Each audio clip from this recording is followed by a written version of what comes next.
ang makakuha ng sinaunang espada. Susuko ang lahat ng sandata, susuko ang lahat ng sandata.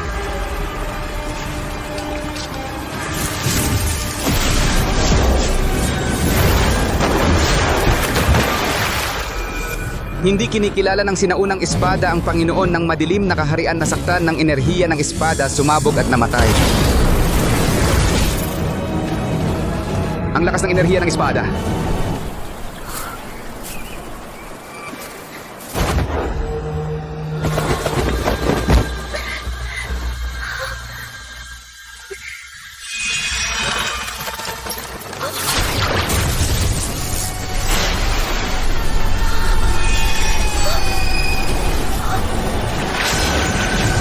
Ang sikip, ang katawan ko malapit na sasabog na ako.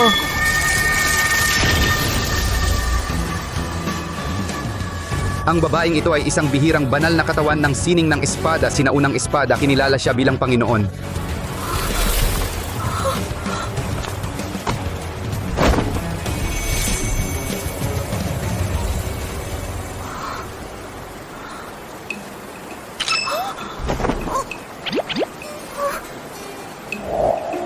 Bakit ako naging sobrang taba? Batang babae tumaba ka, iyon ay dahil sa dating Panginoon ng espada, 50 taon na kapangyarihan dumaloy sa katawan mo. 50 taon na kapangyarihan. May tadhana tayo ngayon, gagawin kitang alagad. Kinikilala na ng sinaunang espada ang Panginoon nito.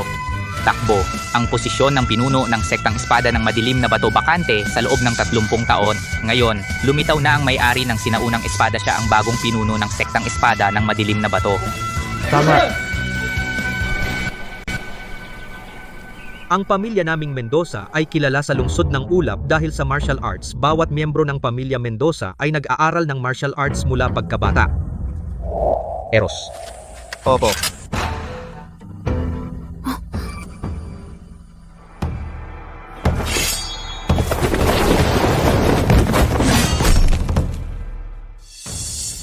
Ang espadang ito ay gawa sa meteorite, kaya nitong mag-iwan ng marka sa isang hagupit, iyan ang talento. Ang bunsong si Zia ay dating pinakamagaling, ngayon ay ganito na lang kataba. Karapat dapat lang na nasa sulok magpunas ng espada at maglinis. Kayo ay dapat mahiya sa kanya pagkatapos ng 3 araw sa sektang espada ng madilim na bato sa paligsahan ng pagtanggap ng estudyante, parangalan ang pamilya Mendoza. Opo. Isang taon akong nag-aral ng martial arts sa master, hindi ko alam kung kakayanin ko.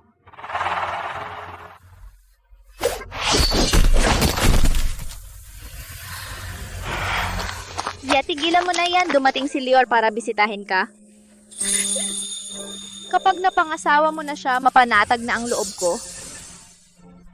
Magpapalit ako ng damit. Sige, bilis.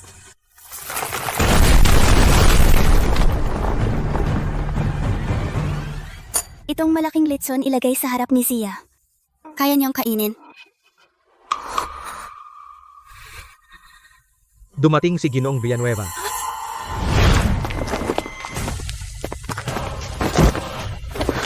Kuya Lior, Alisin niyo ang bigay, kaya ngayon ako ay humihiwalay sa kasunduan. Ngayon, ako ay dumating para kanselahin ang kasal. Lior, ano ang sinasabi mo? Isang buwan na lang tayo, magpapakasal na. Pagpakasal?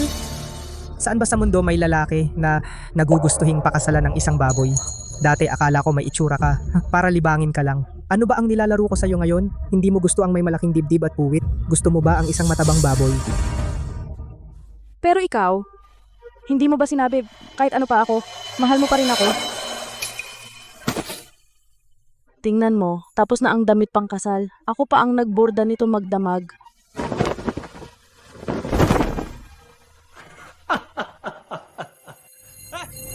Tingnan ninyo lahat sa buong mundo, may damit pang kasal ba ng nobya na ganito kalapad?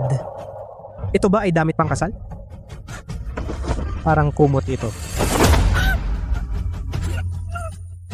Ang taba mo, nakakahiya kung isasama kita sa labas. Pero nangako ka na ikakasal ka lang sa akin. Nung nangako ako, hindi ka naman matabang baboy. Dahil lang tumaba ako, gusto mo nang sumuko sa atin 8 taong pagmamahalan? Lior, noong una, ikaw ang lumapit sa akin. Ang iyong mga diskarte sa martial arts, ako ang nag-practice sa iyo. Kahit ang pagpunta sa sektang espada ng madilim na bato, ang pagkakataong matuto ng martial arts, ibinigay ko sa iyo. Nakalimutan mo na ba ang lahat ng ito? Lior, huwag kang magkakansela ng kasal. Ang pagkansela ay malaking kahihiyan para sa isang babae sa hinaharap. Paano mo hahayaan si Zia na makapag-asawa?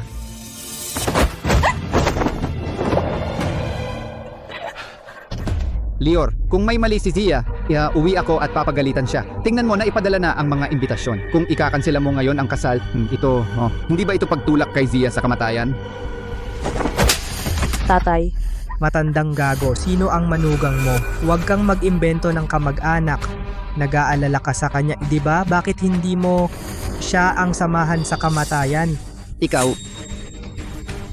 Sasabihin ko sa inyo ang totoo. Kahit ang nakatatandang disipulo ng sektang espada ng madilim na bato ay nagkagusto sa aking binata. Mula ngayon, kayo at ang aking binata ay nasa magkaibang mundo na. Lior, matagal ko nang alam na sa labas. Namamasyal ka sa iba. Ngayon gusto mo pa isisi ang lahat.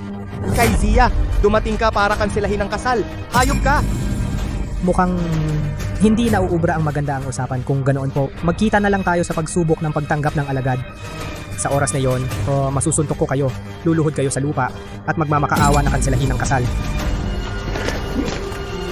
Ito ba ang mabuti mong anak na babae? Ganyan ba ang tinuturing mong mabuting anak? kuya, ako. Mendoza Kyle, lumuhod ka.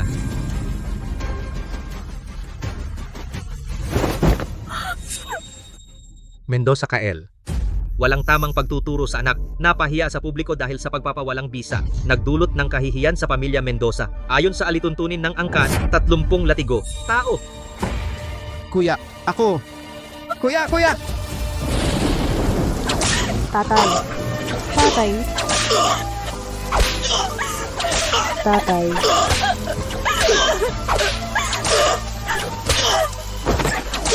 Tatay, tama na. Kung gusto mong manakit sa akin na lang. Kargahin ninyo siya.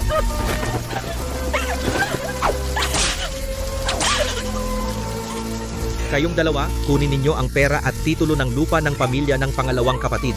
Dadalhin ninyong lahat sa akin. Oo.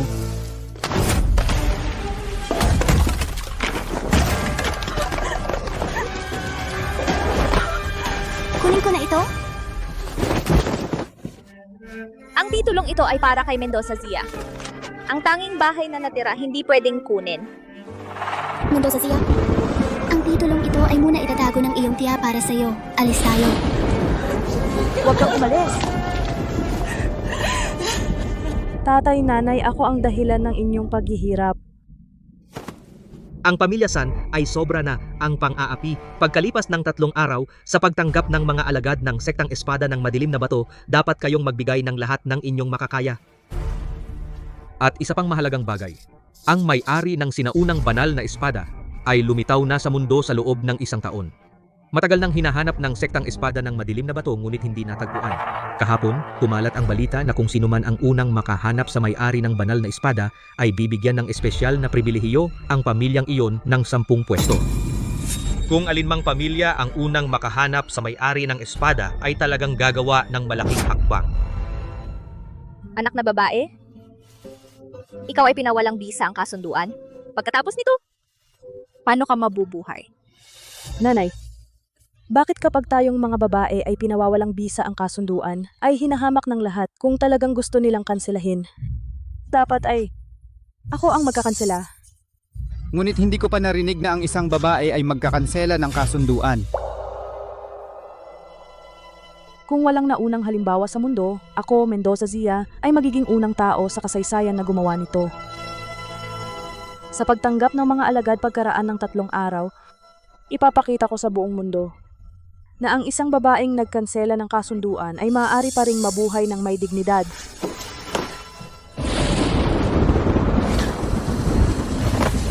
Ikaw ay walang utang na loob at pabago-bago ng isip. Ang kasulatang ito ng kasunduan ngayon, sa aking sariling kamay, akin itong sisirain. Langit at lupa ang saksi, hindi na tayo magkikita pang muli. Ngayon, si Zia ay sasali sa araw ng paligsahan ng sektang espada ng madilim na bato. Ikaw, bilang kanyang guro, hindi ka manonood. Oo nga, sa katawan ni Zia may 50 taon na kapangyarihan, hindi pa nasisipsip. Kailangan kong tingnan paano na ang kanyang pagsasanay.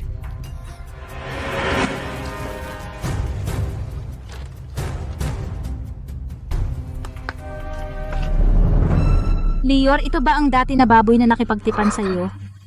Ang laki nitong katawan, halos 3 beses ng akin. Tanya, paano maihahambing ang baboy na ito sa iyo?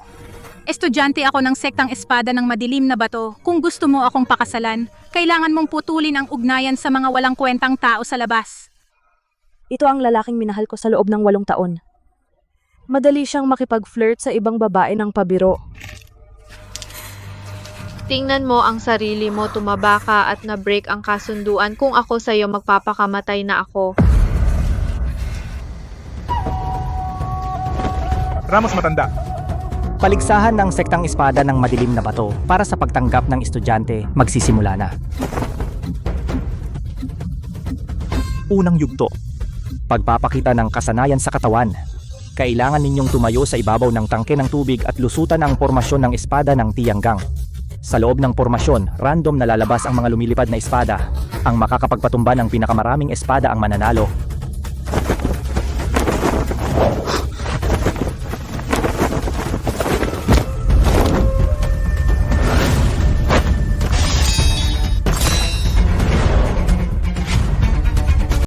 Magsisimula na ang labanan. Ako muna.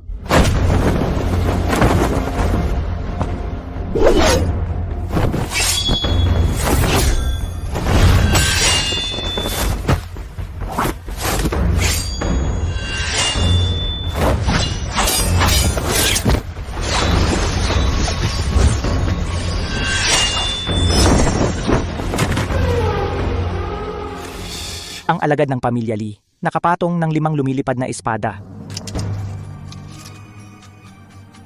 Bumaba ka na, ako na.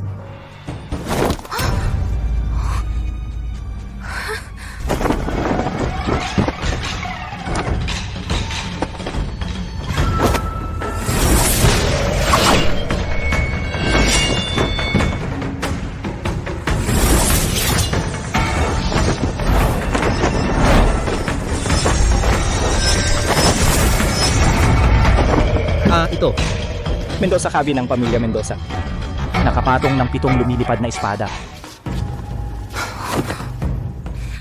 Ang yugtong ito ay sobrang sumusubok sa iyong galaw. Ikaw na ganyan, hindi ka makakatayo dito, babagsak ang banga.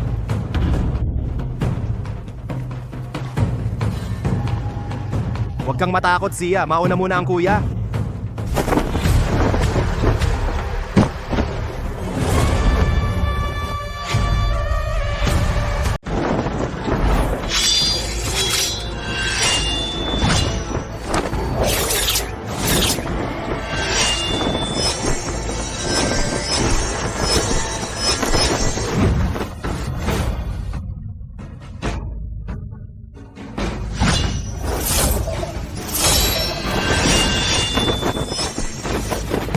Mendoza Eros nakababa ng 9 na lumilipad na espada.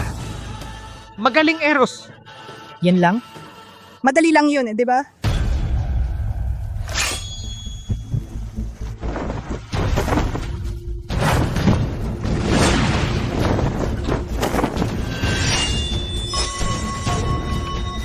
Ano yan? Nasa harap na niya ang espada. Bakit hindi pa siya kumilos? Oo nga.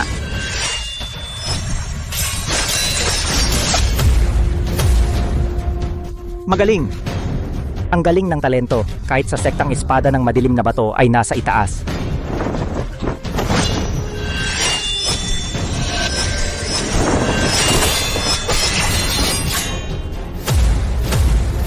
Villanueva Lior nakababa ng 10 lumilipad na espada.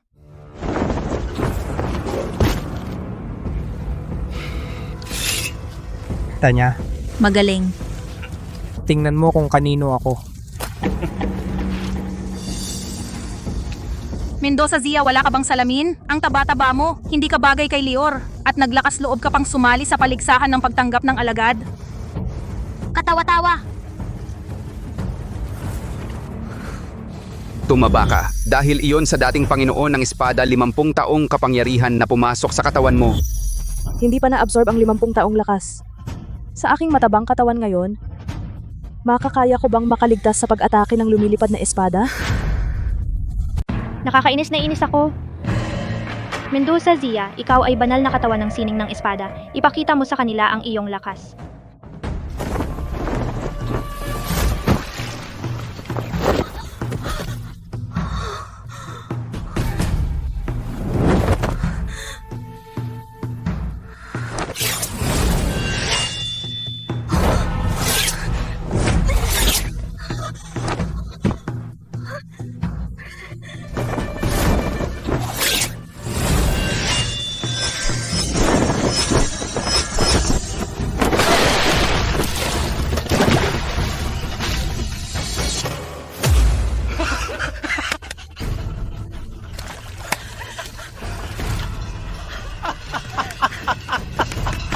Mendoza Zia nakapagpatumba ng isang lumilipad na espada huling lugar. Baboy, sabi ko pumunta ka ba para makipaglaban or para maligo? Ikaw, Masyado pa akong mahina. Ang 50 taong pagpapalakas ay naging dahilan kaya ako naging ganito kataba. Hindi mo ba sinabi sa akin na si Zia ay sumisip-sip lamang ng dating Panginoon ng Espada 50 taong pagpapalakas? Siya ay banal na katawan ng sining ng espada. Paanong 1 taon na ang nakalipas at hindi pa niya natutunaw? Ito. Sige, sasabihin ko. Sa totoo lang, si Zia ay sumisip-sip ng lahat ng 50,000 taong pagpapalakas ng dating mga Panginoon ng Espada. Ano? 50,000 taong pagpapalakas? Ay nako, ikaw talaga, pinatay mo ang iyong alagad.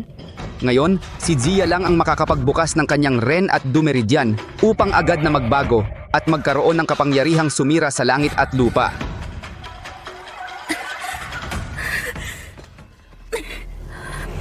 Tatay, pasensya na. Okay lang, tatay. Huwag mo silang pansinin. Ikaw, Baboy, hanggang kailan mo padadalhin ang pamilya Mendoza sa kahihiyan? kung walang kukuha sa iyo sa hinaharap, ano ang gagawin mo sa natitirang bahagi ng iyong buhay? Mendoza siya? Ito pa lang ang unang laban. Huwag kang mawalan ng pag-asa, may pagkakataon pa.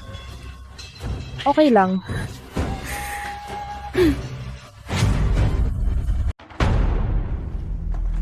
Ito ang ikalawang yugto, pagsubok sa kakayahang lumipad. Kailangan ninyong tumayo sa mga posteng ito at lampasan ang harang ng mga espada. Ang may pinakamabilis na oras ang makakakuha ng pinakamataas na puntos. Simulan na ang pagsubok.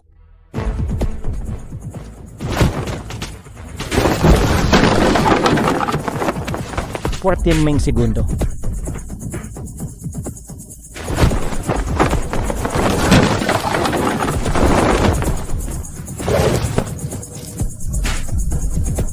Segundo. Mabuti. Ang bilis at husay. Ang galing naman. Magaling. 10 segundo pansamantalang nangunguna. Villanueva Lior, iniwan ng isang matabang baboy. Bakit laging una sa bawat laban? Ganda, ang unang dalawang laban ay pampainit lang. Hindi ko pa ginagamit ang buong lakas ko. Mendoza Zia. Ikaw naman.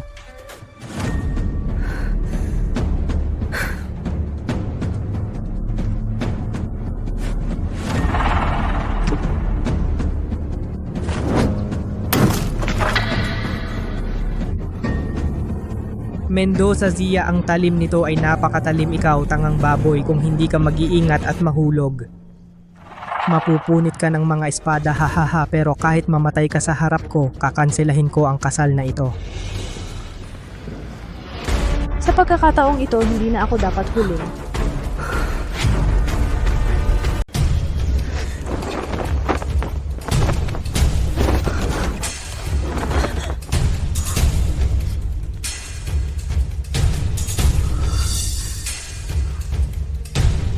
Ay, matanda! Mag-isip ka ng paraan. Buksan ang meridian ni Mendoza Zia para siyang pumayat at lumakas.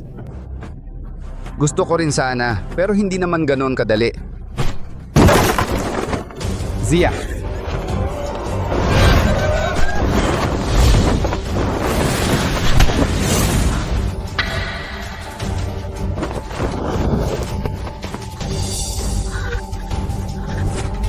Bakit kumurba ng mag-isa ang talim nito? Karaniwan si Mendoza Sia lang ang may ganyang kakayahan. Sino ba talaga siya? Okay lang ba si Mendoza Zia? Ayos lang ba si Zia? Si Mendoza Sia ang pinakamahina ang performance. 0. Sabi ko, matandang Chu, ito ba ang susunod na henerasyon ng pamilya Chu? Laging huli sa bawat laban. Hindi lang mataba, pati ang kakayahan niya ay pinakamababa. Kapag kayong dalawa ay namatay na, ang pamilya Chu ay matutupok na. Lior na stuck sa ganitong babaeng mataba at ayaw niyang i-break ang kasal, siguradong masakit iyan. Oo nga, sabi na ng nanay ko, kapag naging ganito kataba, hindi na siya pwedeng magkaanak. Sino ang lalaking gugustuhin ka? Hahaha. Walang kwenta. Hindi ba sapat na pinapagalitan ka sa bahay? Kailangan pang sumali sa paligsahan? Pinahiya mo ang pamilya Chu dahil sa'yo. Tama na. Zia, may isa pang laban. Naniniwala kaming lahat sa'yo. Ito na ang huling pagkakataon ko. Kailangan kong sulitin ito. Ito ang ikatlong yugto paligsahan sa arena. Ang mga mahuhusay sa unang dalawang yugto ay maglalaban sa arena na ito. Kung sino ang makakatagal ay makakapasok sa sektang espada ng madilim na bato. Sa paligsahang ito, isa lang ang matitira. Ang taong iyon ay ako, Villanueva Lior. Karapat dapat ka ba? Susubukan kita.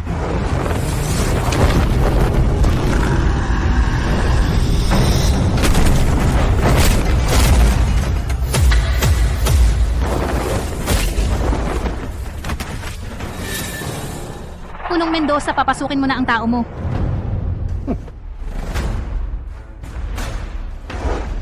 Tatay, sobra na siya, aakyat ako at tatalunin siya.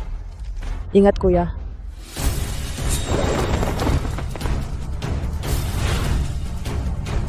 Walang utang na loob na hayop ang aking kapatid na babae. Ano ba ang ginawa niyang mali sa iyo? Para hiyain mo siya ng ganito, ni wala kang iniwang pag-asa para sa kanya. Kami ay isinilang upang maging Panginoon ng sansinukob. Isang babae kung hindi makapagpasaya sa lalaki, ano pa ang silbi niya?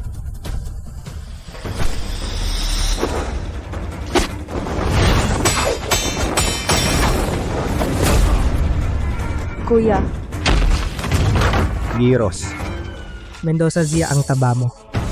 Kahit sinong lalaki ayaw kang hawakan, bakit hindi ka umakyat dito?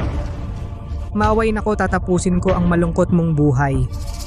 Ano sa tingin mo? Zia? Zia, huwag kang pumunta. Huwag kang pumunta. Tay, sobra na ako. Sa loob ng 1 taon na ito na tumaba ako, para akong daga sa Invernal, kahit sino pwede akong apakan. Pati ikaw at si nanay, nadamay kayo sa akin. Kahit mamatay ako ngayon, gagawin kong malaman ng lahat na ako, Mendoza Zia, ang makikipaghiwalay sa kanya.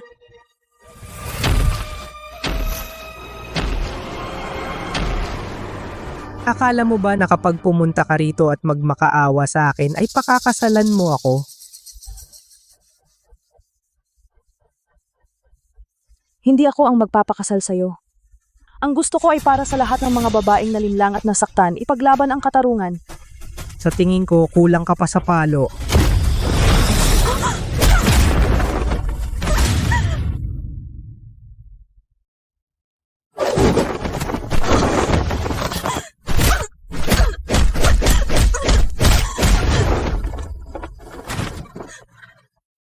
Buwisit na mataba.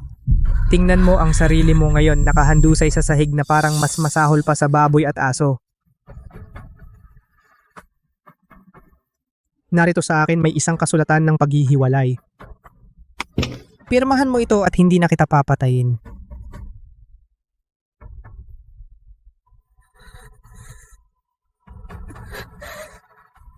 Ako, hindi. Pipirma. Tiyak na sa labas ka may ibang nililigawan.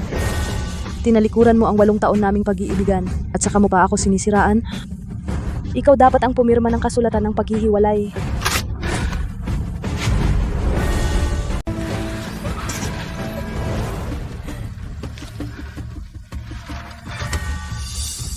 Ikaw ay walang puso at taksil, pabago-bago ng isip, ang kontrata ng kasal na ito. Ngayon, ako ay aking sisirain ng sariling kamay. Langit at lupa ang saksi, hinding-hindi na magkikita. Wisit. Paano mo nagawang baliktarin ang langit? Pinipirma mo ako sa kasulatan ng pagpapawalang bisa. Papatayin kita.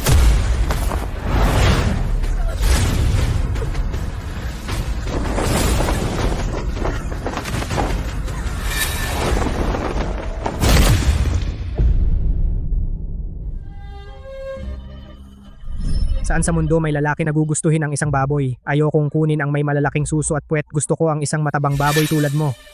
Kung walang naunang halimbawa sa mundo, kung gayon, ako si Mendoza Zia ang magiging unang tao na gagawa nito mula pa noong simula. Ipapakita ko sa lahat ng tao sa mundo na ang isang babaeng nagpapawalang bisa ng kasal ay kayang mabuhay ng may dangal at lakas. Sinasabi ko sa iyo, ang mundong ito ay mundo ng mga lalaki. Ang pinakamagandang kapalaran para sa inyong mga babae ay ang magpakasal sa isang lalaki. Ngayon, paano mo ako pinipirmahan sa kasulatan ng pagpapawalang bisa? Huling tanong ko sa iyo, pipirma ka ba o hindi? Ako? Hindi. Pumirma. Hindi pumirma, mamamatay ka.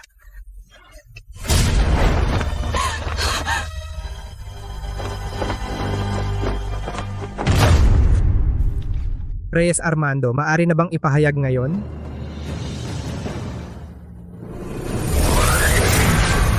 Hindi tama, hindi siya natalo.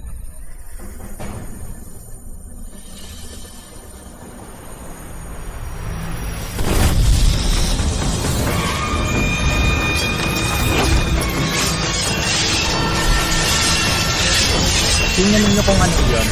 Ang pag-atake ni Villanueva Lior ay hindi inaasahang nagbukas ng mga meridian ni Mendoza Zia, ang pangunahing meridian. Lahat ng 50,000 taong pagpapalakas ay naabsorb niya.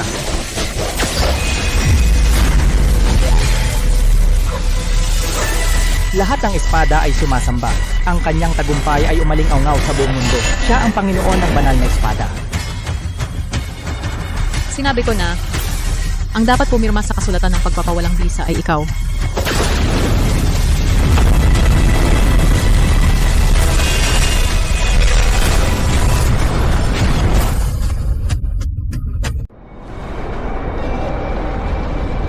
Bakit nagdilim ang langit?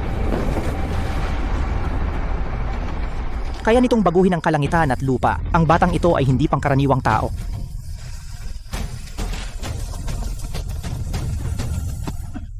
Ngayon, hindi ikaw ang tatanggal sa akin, kundi ako, si Mendoza Zia, ang makikipaghiwalay sa iyo. Kanina lang ako nagkamali, kaya mo ako nasaktan. Ngayon, gagamitin ko ang lahat ng aking lakas. Tingnan natin kung paano mo ako sasaktan. Tama. Lior, patayin mo na ang matabang baboy na ito. Kapag nakapasok ka na sa sektang espada ng madilim na bato, tutulungan kitang makilala ang Panginoon. Sige. Matabang bruha, hintayin mo ang kamatayan mo.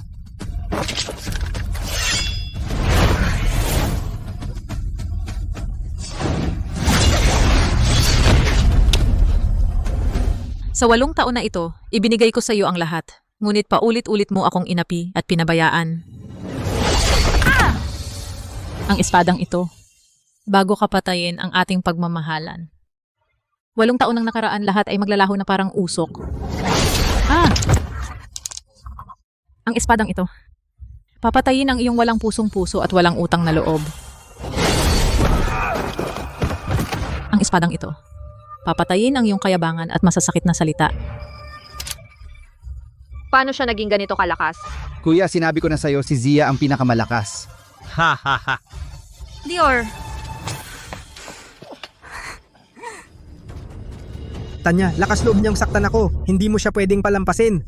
lakas loob mong saktan si Lior? Naghahanap ka ng kamatayan.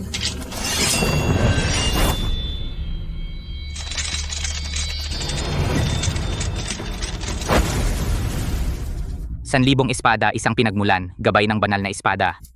Ito ang pagpapakita ng Panginoon ng espada sa lungsod ng ulap. Mga tao, sumunod kayo sa akin agad, pumunta sa lungsod ng ulap upang salubungin ang Panginoon ng espada. Muli naming itatag ang kaluwalhatian ng sektang espada ng madilim na bato.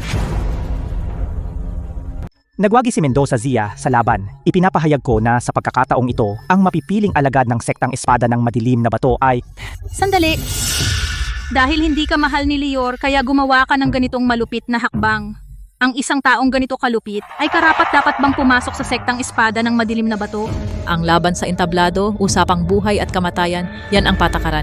Hindi ba hahayaan lang natin si Villanueva Lior na mang-api ng iba at hindi pwedeng sumagot? Patakaran. Ang patakaran ay pagpigil sa inyong mga mababang tao. Ako ay alagad ng sektang espada ng madilim na bato. Ang tatay ko ay ang dakilang matanda ng sektang ito. Nasa ilalim ng isa, nasa itaas ng lahat. Karapat-dapat ka bang makipag-usap sa akin tungkol sa patakaran? Ngayon, nasaktan mo si Villanueva Lior, kailangan mong magbayad ng halaga. Binibini Reyes, si Zia namin ay nanalo sa laban, napili sa sektang espada ng madilim na bato, naayon sa katwiran at batas. Ikaw naman ay walang anumang dahilan, ano ba ang iyong pakay? Tama. Isang matabang baboy, karapat-dapat bang pumasok sa aking sektang? Sinabi kong hindi pwede, kaya hindi pwede. Walang galang. Ikaw ay isa lamang alagad ng sektang espada ng madilim na bato, ngunit naglakas loob kang hamakin ang patakaran ng sektang. Isang mababang antas na matanda, karapat-dapat bang mag-ayos sa akin? Ang taong gusto kong patayin, hindi mo mapipigilan. Ikaw. Tama, papatayin ni Tanya siya. Sumasang-ayon ako. Itong matabang baboy sa loob ng 8 taon, alam ko kung gaano siya kagaling, ako ang nakakaalam. At bigla siyang pumayat ngayon, tiyak na dahil gumamit siya ng masamang salamangka. Matabang baboy. Si Tanya ay alagad ng sektang espada ng madilim na bato. Siya ang tunay na anak ng langit. Sa loob ng 3 galaw, kukunin ko ang iyong buhay, tiyak na walang problema. Ngayon, lumuhod ka at humingi ng tawad. May panahon pa. Hahaha. Ang lakas ng espada, hindi nasasabi sa bibig lang. Bawat galaw ay sa pamamagitan ng laban. Matabang babae, gusto mong mamatay?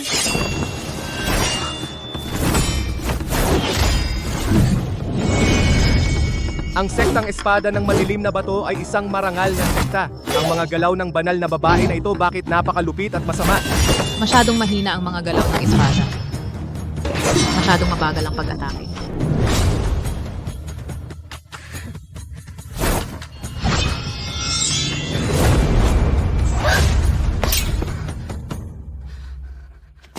Imposible! Ako ang santa. Paano ako natalo sa isang matabang baboy na tulad mo? Ikaw, tiyak na nagsanay ka ng isang masamang salamangka upang talunin ako. Ramos matanda, ang taong gumagamit ng masamang salamangka ay karapat-dapat bang pumasok sa sektang espada ng madilim na bato? Tama, kaya niyang talunin ako at si Tanya. Tiyak na dahil gumamit siya ng masamang salamangka. Ramos matanda, hinihiling ko na ngayon bawiin ang kanyang kakayahan at lakas upang hindi na siya makapagdulot ng gulo at makapanakit. Kung hindi mo kayang pantayan, gagawa ka ng mga kasinungalingan at paninira. Ito ba ang ugali ng sektang espada ng madilim na bato? Ang ebidensya ay hindi patiyak, hindi maaaring bawiin ang kanyang kakayahan. Duwardong walang kwenta. Kahit isang masamang salamangkero ay hindi mo kayang harapin. Kung hindi mo kaya, ako na. Lahat ng mga alagad ng sektang espada ng madilim na bato makinig. Agad na bawiin ang kakayahan ng masamang babaeng ito. Sandali! Napakatapang mo talaga. Naglakas loob kang gamitin ang token ng punong Armando? Binibining Tanya. Ang aming Zia ay nagsanay ng husto mula bata pa. Tiyak na hindi siya gumamit ng anumang masamang salamangka. Ngunit ang iyong pag-uugali ngayon, gusto mo bang pilitin siyang umamin? Ang pamilya Mendoza ay hindi kasing lakas ng sektang espada ng madilim na bato, ngunit sa harap ng kawalan ng katarungan, lalaban kami hanggang kamatayan. Tatay. Tio, Dumating si punong Armando.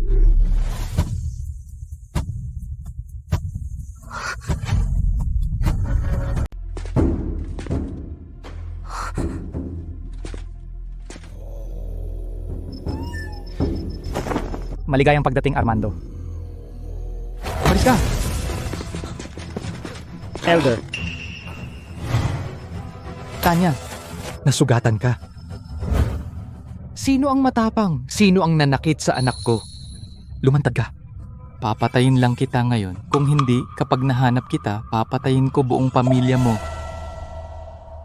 Tay, itong matabang baboy, gumamit ng masamang salamangka para saktan ako. Itong babaeng ito, nanakit sa anak ko, ang tapang mo. Armando, ang Zia ko ay hindi kailanman magsasanay ng anumang masamang sining, pero sa labanan, hindi maiiwasan ang aksidente. Ang Zia ko ay swerteng talo ang anak mo sa 3 galaw lang. Sino ka ba? Ang buong pamilya mo, kung pagsamahin ang mga buhay ninyo, hindi katumbas ng anak ko kahit isang hibla ng kanyang buhok. Ngayon, kusang loob na alisin itong walang kwenta para sa akin at maaari ko pang bigyan kayo ng pagkakataong mabuhay. Kung hindi, ito ang magiging resulta. Ikaw. Ang sektang espada ng madilim na bato ay masyadong mapangapi. Hindi ka ba pumapayag?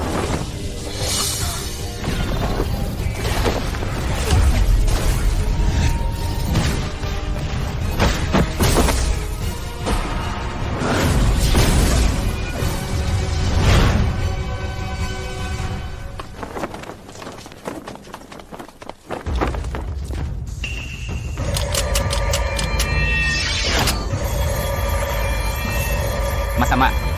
Ang Panginoon ng Espada ay sobrang galit. May nangyari sa lungsod ng ulap. Sino ang walang pakundangan? Nagumalit sa Panginoon ng Espada? Mas mabuti kung ang taong ito ay hindi miyembro ng aking sektang. Kung maling akala ng Panginoon ng Espada ang sektang Espada ng madilim na bato at tumangging maging punong abot, pagsisisihan niya. Tara! Ang mga mandirigma sa mundo ay inaasam ang sektang espada ng madilim na bato, ngunit ganito pala ang kanilang ugali. Binaliwala ang buhay ng tao, inaapi ang mahihina. Hindi ba kayo natatakot kung malaman ng punong abot? Kung patay na lahat ng narito, sa susunod na buhay pa malalaman ng punong abot.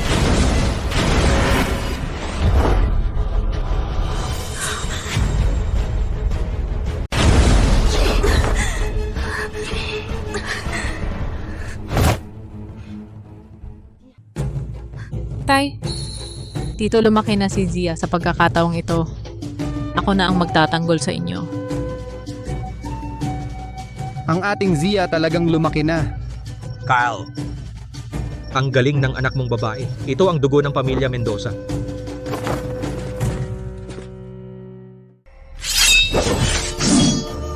Ang espadang ito ay ang espada ng pinuno ng pamilya Mendoza. Ngayon, ipapamana ko ito sa iyo.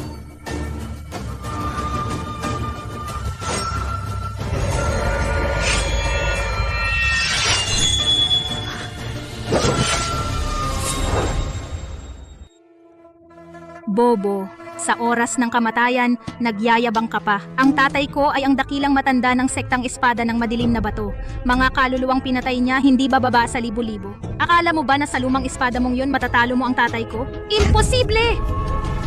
Baboy, ang agwat mo kay Tanya mula pa nang ipanganak ka ay napagpasyahan na. Sa tingin mo ba na kung gagamitin mo ang lahat ng iyong lakas makakahabol ka sa pamilya ni Tanya ang ipon ng ilang henerasyon? Talaga? Kung gayon, gamitin ang espadang ito sa aking kamay, subukan natin kung sapat ba ang ipon ninyo. Mayabang. Bata, hayaan mo akong tulungan ka makita ang mundo. Tingnan mo ang suntok na iyan ni Zia may hindi bababa sa 4,000 taon na kapangyarihan hindi na ipalabas. Ang kanyang karanasan sa labanan sa huli kulang pa. Hindi lamang iyon, siya ang dapat na Panginoon ng banal na espada. Ang espadang ito sa kanyang kamay ay isang ordinaryong sandata lamang na pinipigilan siya ng 70% ng kanyang kakayahan. Hindi ko inaasahan na ang babaeng ito ay napakalakas. Huwag siyang hayaang mabuhay at umalis. Kung hindi, magiging malaking problema sa hinaharap.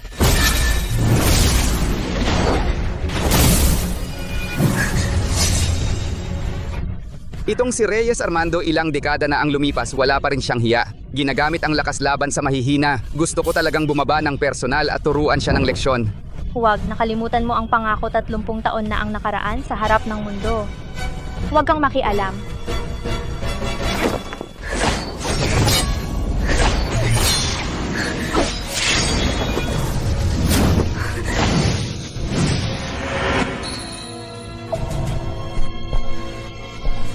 Walang hiya kang tao.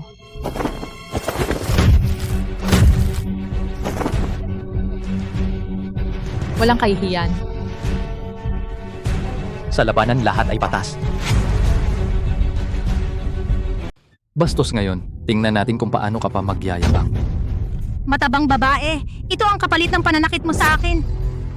Traidor, hindi ka karapat dapat maging punong matanda ng sektang espada ng madilim na bato. Gumamit ka ng lason para manakit. Bakit kailangan pang maging tapat? Basta manalo, tama na. Ngayon ako ang nagahari, ikaw ang biktima. Tatay, huwag nang magsalita. Patayin na siya agad. Sayang ngayon ang araw ng iyong kamatayan. Gusto mong patayin si Zia? Dadaan ka muna sa katawan ko. Kuya, ikaw ang pinuno ng pamilya Mendoza, hindi ka maaaring mawala sa pamilya. Isama mo si Zia at umalis na kayo.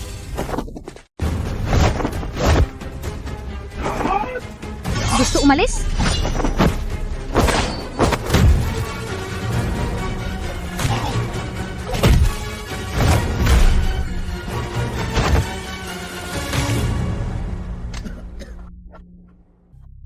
Tatay Tio.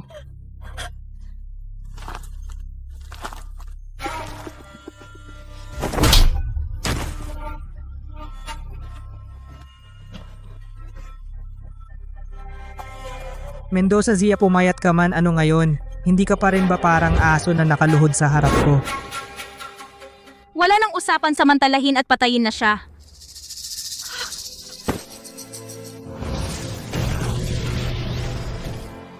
Huwag.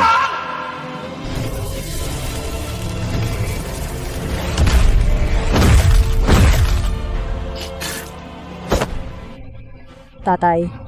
Tatay. Siya, buti na lang okay ka. Walang kwenta ang tatay mo. Ilang taon kang nagdusa dahil sa akin. Tatay.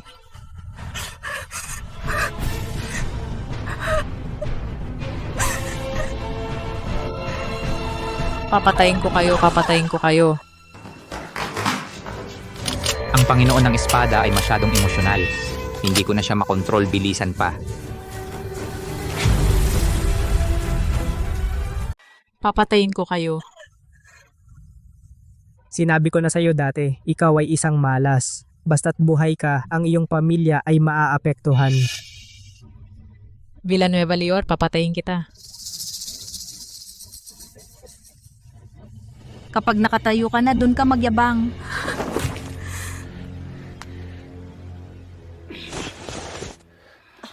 Kuya, si Zia lang ang anak ko. Pakiusap, siguraduhin mong protektahan siya. Tay, huwag ka nang magsalita. Si Zia ay pamangkin ko rin. Kahit mamatay man ako, poprotektahan ko siya. Tapos ka na ba? Tapos na. Ipapadala ko ang inyong pamilya sa ilalim ng lupa para magsama-sama. Tigil. Si Mendoza Zia ay napaka ang dating Panginoon ng Espada. Ano? Ayon sa mga patakaran ng aming sektang, ang dating Panginoon ng Espada ang siyang pinuno. Siya? Paano siya magiging Panginoon ng Espada? Ang mga dating Panginoon ng Espada ay lahat ay magagalang at may taglay na pambihirang enerhiya. Ito, paano ito magiging siyang baboy? Ang posisyon ng dating Panginoon ng Espada ay lubos na marangal. Tingnan mo siya, bulag. Wala siyang anyo ng isang Panginoon ng Espada. Lolo Xiao, para protektahan ang babaeng ito, nagsasabi ka ng anumang malaking kasinungalingan. Kapag si Mendoza Zia ay nagwasiwas ng espada, maaaring magdulot ng libu-libong espada na sabay na lumilipad. Tanging ang dating Panginoon ng Espada ang makakagawa niyon.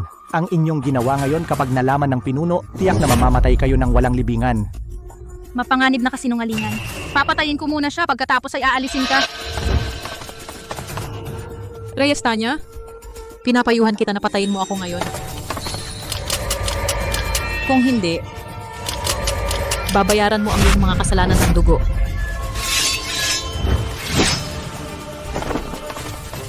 Hinahanap mo ang kamatayan.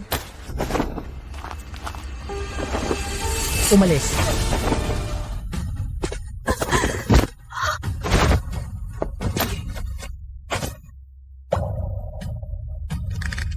Matandang bagay, talagang isang murang buhay.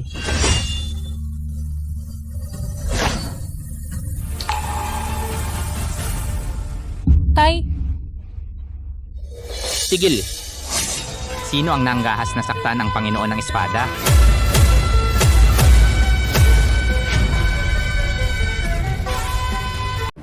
Tigil!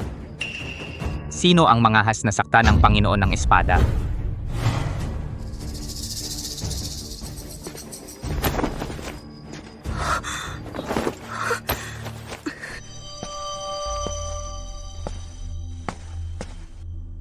Sino ka namang walang takot?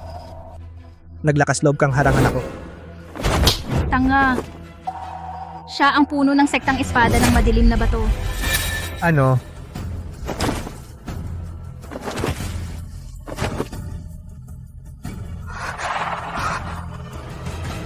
Reyes Armando. Ang laki ng tapang mo! Mga haskang pahirapan ng Panginoon ng Espada? Ano siya? Siya nga ang Panginoon ng Espada? Ayon sa alituntunin ng aming sektang, kapag nakuha ang pagkilala ng banal na espada, siya ang magiging puno ng aming sektang. Kung gayon, di ba tayo kanina ay nagkasala sa bagong puno? Ako? Panginoon ng Espada. Panginoon ng Espada, puno, maaaring nagkakamali kayo. Siya ay isa lang, isang pangkaraniwang matabang babae, marunong lang ng demonyong sining. Paano siya magiging Panginoon ng Espada? Oo, puno. Ako at itong matabang baboy ay magkasama ng 8 taon. Siya, anong klaseng tao siya? Ang pinakaalam ko, siya ay isa lang matakaw at tamad na tao. Paano siya magiging Panginoon ng Espada? Tama, siya nga ang Panginoon ng Espada.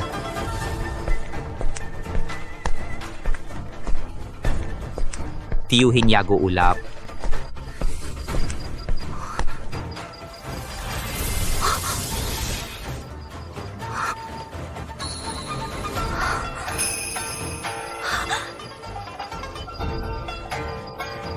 Puro, ikaw, bakit nandito ka? Na kayang tawagin ng puno na tiyuhin ay ito pala, ang guro ng babaeng ito? Mendoza Zia, nilinlang kita Zia. Ang iyong naabsorb ay hindi talaga 20 taon na enerhiya ng espada, kundi 50,000 taon na enerhiya ng espada. Buti na lang, itong batang si Villanueva Lior ay nagbukas ng iyong mga pangunahing daluyan ng enerhiya, kaya mo na-absorb.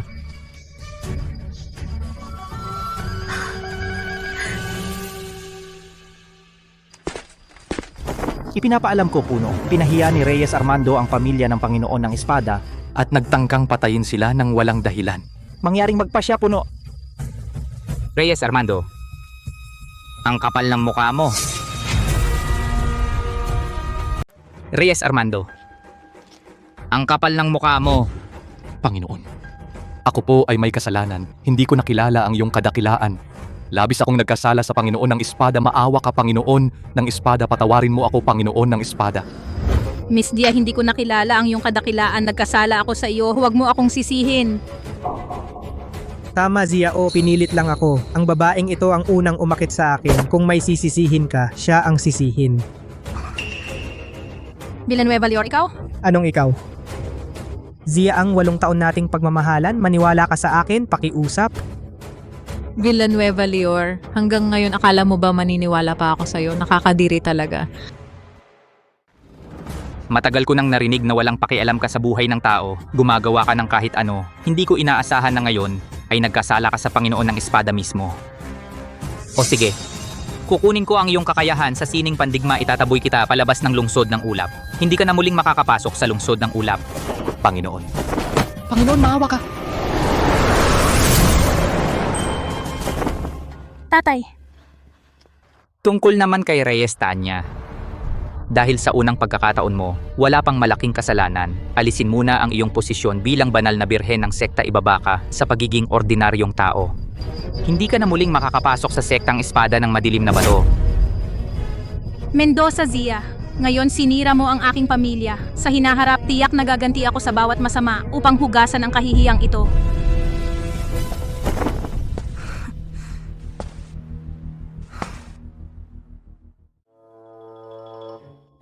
Zia, nakikiusap ako sa iyo, maniwala ka sa akin, talagang pinilit ako ng babaeng masama. Wala akong kasalanan, Zia, maniwala ka sa akin.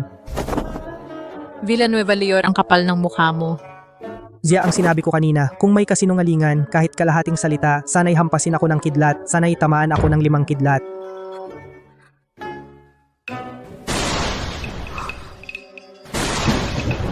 Ano yon?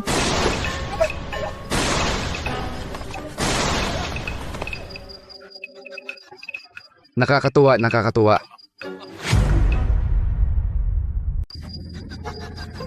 Nakakainganyo ah. Panginoon ng Espada, ayon sa alituntunin ng sektang, ang bawat dating Panginoon ng Espada ay uupo sa posisyon ng punong sektang Espada ng Madilim na Bato. Dahil ang masasamang tao ay inalis na, sana ay magmadali ang Panginoon ng Espada sumunod sa akin upang umupo sa posisyon ng punong sektang Espada ng Madilim na Bato. Ako? Punong sektang Espada ng Madilim na Bato. Nakakamali po ba kayo? Isa lang naman akong ordinaryong nagpa-practice ng espada. Zia, may pambihira kang talento at saka ang suporta ng espiritu ng espada sa loob ng 50,000 taon. Kung masigasig kang magsasanay, tiyak na malaki ang magiging potensyal mo sa hinaharap. Huwag ka nang tumanggi. Tama. Zia, sumunod ka na lang sa kanya. Ikaw ang karangalan ng pamilyang Mendoza at ako si Mendoza Kael ay ipinagmamalaki ka.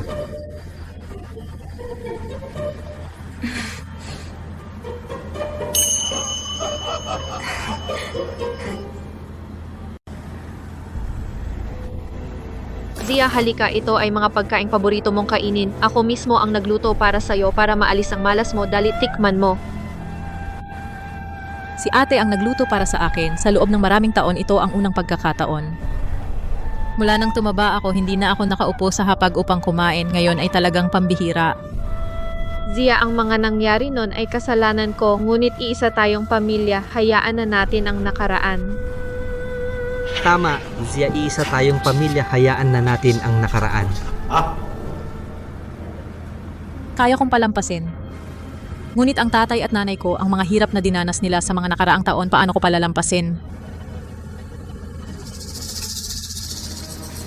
Sa ilang araw pa, pupunta na ako sa sektang espada ng madilim na bato. Kung ang tatay at nanay ko ay makaranas ng anumang pagmamaltrato sa bahay, kayo. Zia.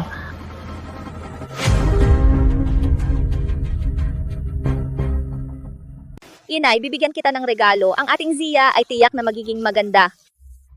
Ang ganda talaga. Salamat, inay. Oo nga, inay. Sa mga susunod na araw, pupunta na ako sa sektang espada ng madilim na bato. Kapag umalis ako, hindi ko alam kung kailan ako makakabalik para makita ka. Aalagaan ko ang sarili ko. Pumunta ka ng payapa at mag-aral kang mabuti. Pero inay, talagang miss na miss ko kayo. Ang ating Zia ay malaki na at maganda pa. Ang taas ng iyong kakayahan, ikaw ay isang dakilang bayani. Zia, Zia. Zia, pakasalan mo ako, pwede ba? Huwag mo siyang pansinin, tara na. Zia, ano ba ang gusto mong gawin ko para maniwala kang totoo ang aking damdamin? Totoo? Alam ng lahat na ang pamilya Son ay wala ng kapangyarihan, naghahanap ng kakampi. Ang totoo, sa akin, sa pagkakakilanlan ko bilang Panginoon ng Espada katotoo. Bago pa kita patawan ng kidlat, lumayas ka na. Zia! Ang 8 taon nating pag-iibigan. 8 taon, ngayon sasabihin mong tapos na. Ano naman ang 8 taon kong sakripisyo? Ano ba yon? Ang sakripisyo mo? Paano ako nakatagpo ng isang taong walang hiya tulad mo? Sige, dahil hindi mo pinahahalagahan ang nakaraan, ang 8 taon kong pagtitiis sa mukha mong baboy, kailangan mong bigyan ako ng kabayaran. Talaga, yan pala ang hinihintay mo. Sige, babayaran kita ng maayos.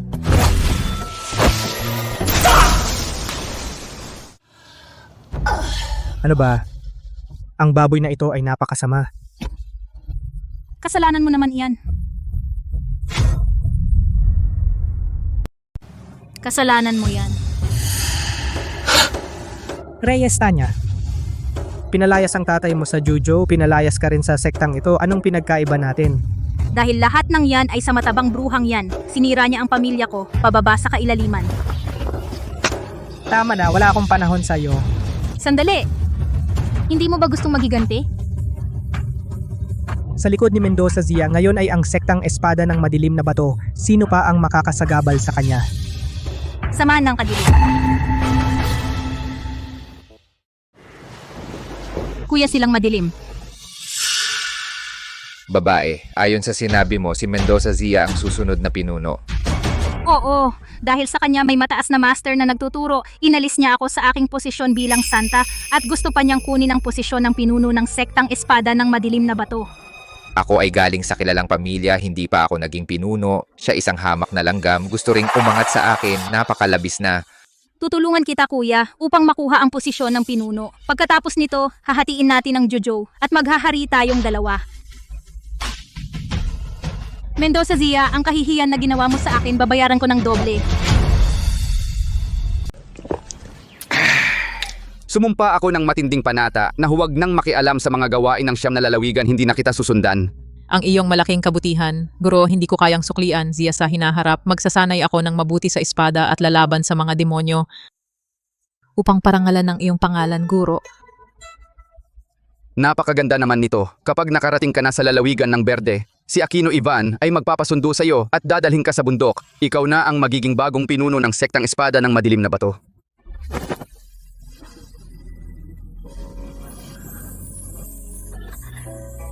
Nanay, tatay, kuya.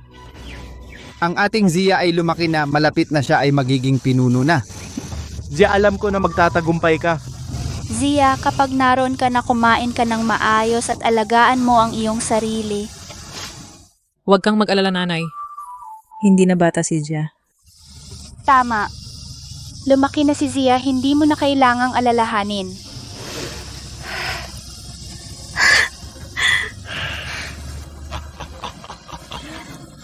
Sige, nanay, hintayin ninyo akong bumalik para sunduin kayo sa bundok. Ang ating pamilya ay magkakasama sa magandang buhay.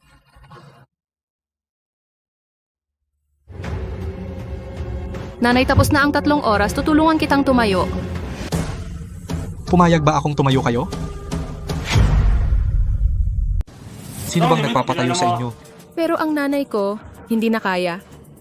Okay lang anak, kaya pa ni nanay, basta't makatatlong oras akong nakaluhod ang tatay mo. Tiyak na magbabago ang isip niya. Nanay, pero ang katawan ninyo... Ikaw, matabang babae, tingnan mo nga ang sarili mo sa salamin. Ang asawa ko ay ang kampeon ng lalawigan ng berde sa laban, isang mag-aaral ng Swantian sect. Mataas ang posisyon at makapangyarihan. Ikaw, matabang babae, akala mo ba karapat-dapat ka sa asawa ko? Ikaw, masamang tao. Hintayin mo, sasabihin ko kay tatay. Tiyak na hindi kanya tatantanan. Binibini, hindi mo pa ba naiintindihan? Ang aking mga ginagawa ay inuutos ng tatay mo. Sila ang may gusto sa pagkamatay ninyong mag-ina. Iyong ama rin.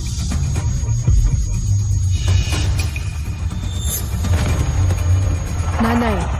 Nanay, tumayo ka. Umayos ka. Huwag kang magpanggap na patay. Tumigil ka. Ikaw, anong klaseng aso ka? Makikialam sa usapin ng pamilya Chen? Isang lalaki, nangaapi ng isang babae. Wala ka bang hiya? Ngayon, hindi lang sila ang aapihin ko. Ikaw rin ang tatapusin ko.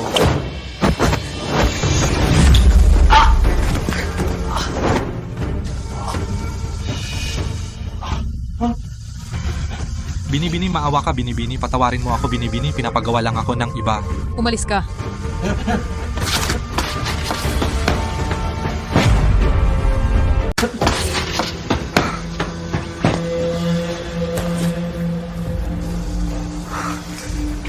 Nanay, gising ka na? Ate, ayos ka lang ba? Anak, Sino ito? Lahat ay dahil sa atin na ito. Tumulong sa amin. maraming salamat tagapagligtas sa pagligtas ng aking buhay. Huwag magpasalamat. Pareho tayong babae. Dapat talaga tayong magtulungan. Oo nga pala, yung lalaking iyon, bakit niya inaapi kayo? Ako ay tagalalawigan ng Berde, asawa ni Santos Melvin. Dati kaming napakamagmahalan. Mula nang ipanganak ko ang kanyang anak na babae. Ako ang nag-aasikaso ng bahay. Tumataba ako ng husto. Siya naman ay lalong nandidiri sa akin. Sinasaktan at sinisigawan ako. Kamakailan lamang, nakipag-ugnayan siya sa pamilyang Cruz, nanalo sa paligsahan sa lalawigan ng Berde. Gusto niya akong hiwalayan at kanselahin ang aming kasal. Gumawa ng paraan para itakwil ako at ang aking anak. Sobrang-sobra na talaga. Isa na naman siyang lalaking taksil. Ito ang kapalaran naming mga babae, di ba? Isinilang para mapasa kamay ng lalaki. Kung gusto, alagaan. Kung ayaw, itapon. Hindi. Hindi ako naniniwala sa kapalaran. Noon, mataba rin ako. Dati, niloko rin ako ng lalaki. Hindi ako susuko sa tadhana. Tingnan mo ako ngayon. May magandang pangangatawan. May kakayahan, walang lalaki. Tayo mismo ay kaya rin. Mabubuhay ng maayos. Pero bata ka pa. Matanda na ako at hindi na maganda. At saka may anak pa ako. Hindi ko alam kung paano ko mapapalaki ang aking anak na babae. Upang mabuhay siya ng maayos. Kung may tiwala sa sarili, may paggalang sa sarili, hindi umaasa sa lalaki, naniniwala ako na kaya rin ninyo mabuhay ng maayos. Maniwala kayo sa akin. Dadalhin ko kayo ngayon para hanapin ang taksil na lalaki. Tara.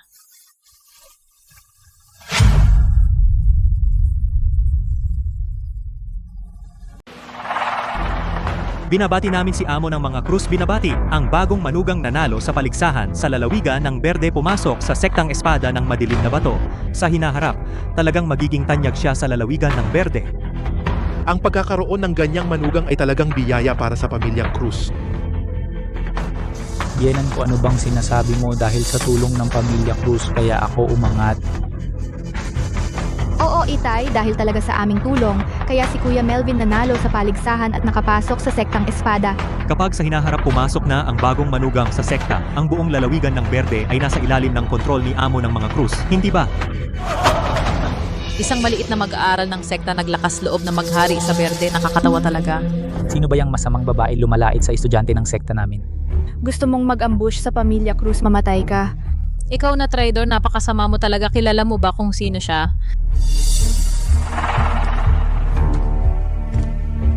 Mataba ikaw pala. Akala ko kung sino, ikaw pala itong matabang baboy na hindi maka-move on. Ano? Akala mo ba kukuha ka lang ng kahit sinong babaeng hamak para sumuporta sa iyo at mabawi mo si Kuya Melvin? Mataba. Tingnan mo ang itsura mong parang baboy. Sa utak mo ba iniisip mo na may ibang lalaki gusto ka? Si ate ay talagang maganda, hindi na kailangan ang mga hamak na tulad mo para magdesisyon. Sa paanan ng sektang espada ng madilim na bato, may taong matapang pa naman lupig. Ngayon para sa sektang espada ng madilim na bato, papaluin ko kayo ng maayos. Tawa. Ako'y magiging estudyante ng sektang espada ng madilim na bato. Karapat dapat ka bang turuan ako?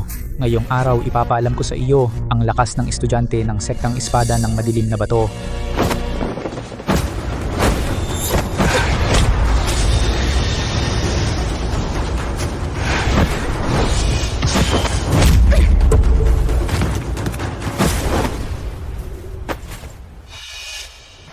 Imposible. Tinalo ako. Ikaw na walang utang na loob, ganyan nang ba ang lakas mo? Nakakatawa. Tigilan mo ang bruha. Maglakas loob kang sakta ng estudyante ng sektang espada ng madilim na bato. Iuulat ko kay Ramos Matanda at ikaw ang mananagot. Ang sektang espada ng madilim na bato Ay hindi tatanggap ng basura. Sino ka ba para magsalita ng ganyan, bruha? Huwag mong isipin na dahil tinalo mo ako ngayon ay magiging mayabang ka magpakailanman. Kapag nakapasok ako sa sektang yon, iuulat ko ito sa kanila. Tiyak na hahabulin ka nila. Talaga, hihintayin ko yan. Mangahas mong hamakin ang sektang espada ng madilim na bato? Mga tao, dakpin ang bruhang ito. Gagantimpalaan ko kayo ng malaki. Tigil! Si Ramos Matanda ng sektang espada ng madilim na bato. Bruha, tingnan natin ngayon kung paano ka magmana. Ramos Matanda. Batiin ang bagong pinuno. Ano? Siya ang bagong pinuno? Pamilyang Cruz ng lalawigan ng Berde, napakasama ng loob mangahas na insultuhin ako ang pinuno ng sektang espada. Kayo ba ay kumain ng puso ng oso at abdo ng leopardo? Ako po ay nagkasala. Ngayon ay wala akong mata na nakasakit sa pinuno. Ako po ay dapat mamatay. Sana po ay patawarin mo kami. Pinuno, ano ang dapat na parusa? Dahil hindi sila nakagawa ng malaking kasalanan, isang maliit na parusa ay sapat na. Salamat po. Sa hindi pagpatay. Ngunit, Santos Melvin, iniwan ng asawa at anak, talagang kasuklam-suklam. Mula ngayon, huwag kang papasok sa aming sektor kahit kalahating hakbang. Pinuno. Ako ay nagkamali. Umalis ka ako. Bilisan mo! Ang kapatid na babae ay ang pinuno ng sektang espada ng madilim na bato. Halika, bilisan-bilisan. Yumuko kayo sa pinuno. Huwag kang mag-alala. Sinabi ko tutulungan kita na pagsabihan ang walang pusong lalaki. Hindi ko alam kung paano kita pasasalamatan. Ate, tandaan mo lang, hanggat may tiwala ka sa sarili at pinapasaya mo ang iyong sarili, hindi umaasa sa lalaki, maaari kang pumayat at gumanda mabuhay ayon sa gusto mo ang buhay na nais mo. Ang sinabi ng kapatid na babae, naalala ko lahat. Simula ngayon, mabubuhay ako para sa sarili ko. Kahit mag-isa ako, kaya kong alagaan ang aking anak na babae. Oo nga, hindi magtatagal ako ay magiging pinuno ng sektang espada ng madilim na bato. Sa oras na iyon, dapat kayo ay dumalo. Sige, ang mahalagang okasyon ng kapatid na babae, tiyak na darating ako.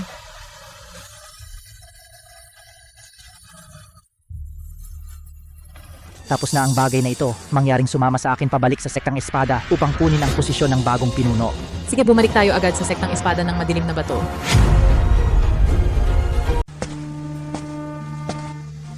Ito ang napiling estudyante mula sa lungsod ng Ulap na nanalo sa pagpili. Narinig ko na tinalo niya si Reyes Armando, hindi dapat maliitin ang kanyang kakayahan. Makinis ang balat ni Bunso, napakaganda at kaakit-akit, tunay na isang pambihirang kagandahan. Punong guro, dinala na ang tao, narito na ang tao. Umalis ka na.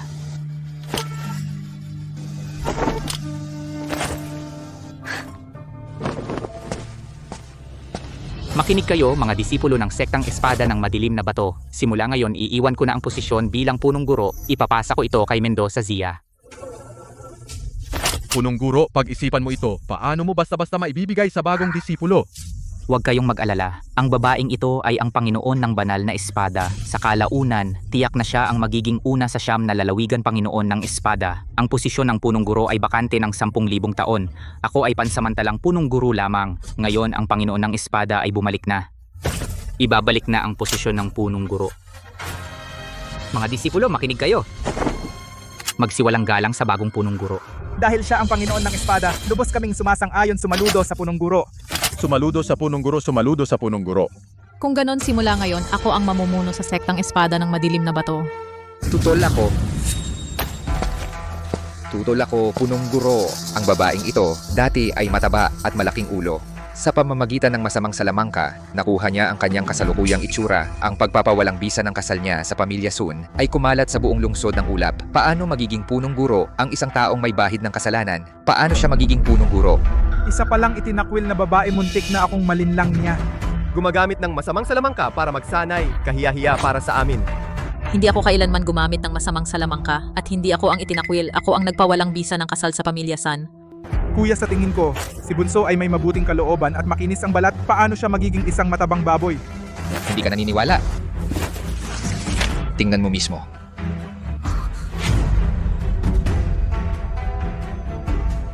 Talaga namang baboy siya. Tingnan mo ang baywang niya. Parang nakadikit sa puwet.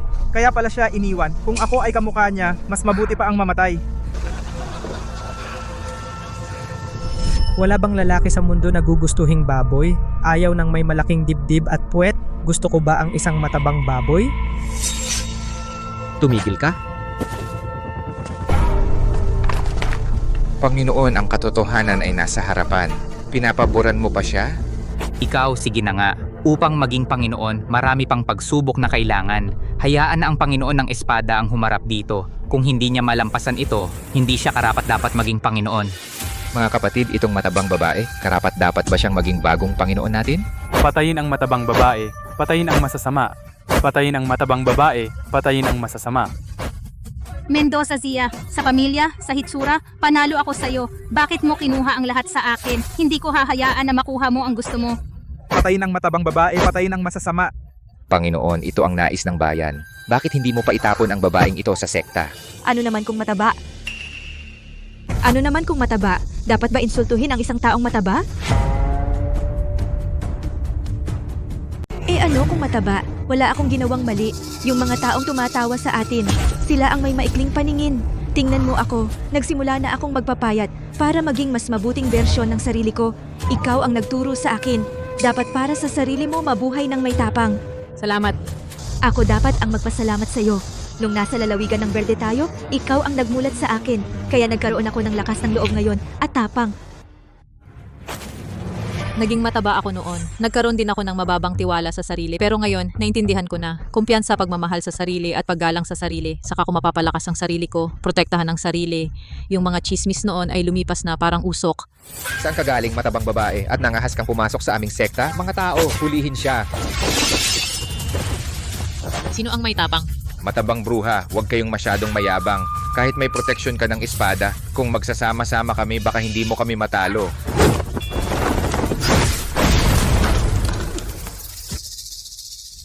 Magaling!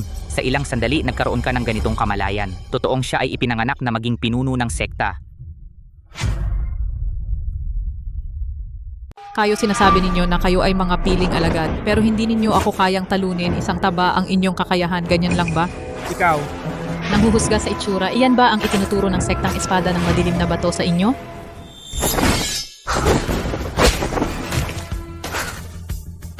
Ngayon iniwan ko ang iyong buhay. Papaalisin kita sa sektang ito, ang aming sektang. Ay hindi papayag na mayroong isang taong tulad mo na basura.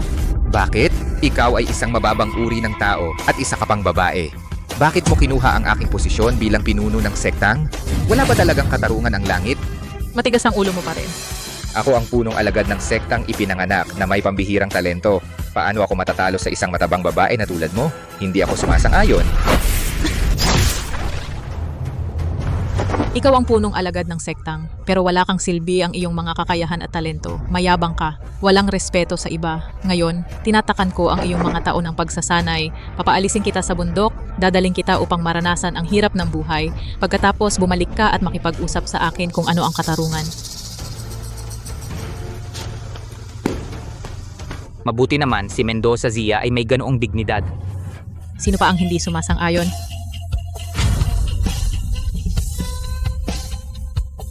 Pagbati puno. Pagbati puno. Si Xuan Xiao ay talagang walang kwenta. Sayang ang mga pabor na ibinigay ko sa kanya. Bahala na, buti na lang may reserba ako, Villanueva Lior. Huwag mo akong biguin. Ano ang nangyayari? Pangalawang amo, pumasok si Villanueva Lior. Villanueva Lior, naglakas loob ka pa?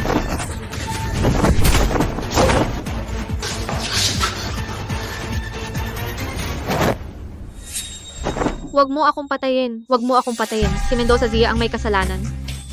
Noong una akong pumunta para makipagkasundo, pinahiya ninyo ako sa harap ng lahat. Ngayon, kayo pala ay nasa aking mga kamay. Kaya gagawin ko kayong mas masahol pa sa kamatayan. Hayop ka, ano ang gagawin mo? Ano ang gagawin? Gusto kong malaman ni Mendoza Zia na mataba ang kahihinatnan ng pagkakagalit sa akin, Villanueva Lior. Karapat dapat ba siyang maging puno ng sektang espada ng madilim na bato? Titiyakin ko na mamatay siya ng walang mapaglibingan. Ano ba talaga ang gagawin mo? Hindi ko talaga papayagan na saktan mo si Zia. Ano ba talaga ang gusto mong gawin? Hindi ko talaga papayagan saktan mo si Zia. Matandang gago, ang mabait mong anak na babae, inagaw sa akin ang posisyon sa sektang espada ng madilim na bato. At pinagtawanan pa ako sa harap ng lahat, pinahiya ako. Lahat ng ginawa ko ngayong araw, ibinabalik ko lang sa kanya, lahat ng ibinigay niya sa akin. Si Zia ay binigyan ka ng pagkakataong mabuhay. Pero ikay nagpupumilit pa rin, hindi ka tatakasan ng sektang espada ng madilim na bato. Sektang espada ng madilim na bato. Hindi lang si Mendoza Zia magbabayad ng halaga. Gusto ko ring sumunod sa akin ang sektang espada ng madilim na bato. Mas mabuting makipagtulungan kayo para iwas sakit sa katawan. Kung gagalawin mo si Zia kahit isang hibla ng buhok, kahit maging multo ako hindi kita tatantanan. Kung gayon mabuti maging multo ka na lang.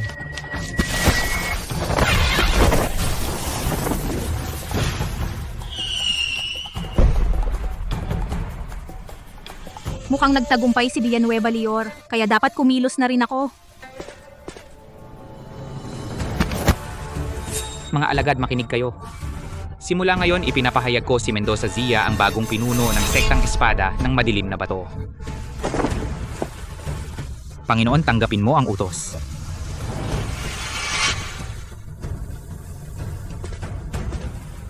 Pagbati sa bagong pinuno. Sumaludo sa pinuno, sumaludo sa pinuno. Hindi ko bibiguin ang inaasahan. Mananakop sa siyam na rehiyon. Mananakop sa siyam na rehiyon. Mananakop sa siyam na rehiyon. Mananakop sa siyam na rehiyon.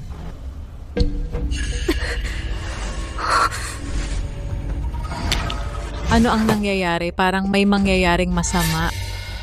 Tutol ako. Tutol ako. Bakit siya ang magiging pinuno?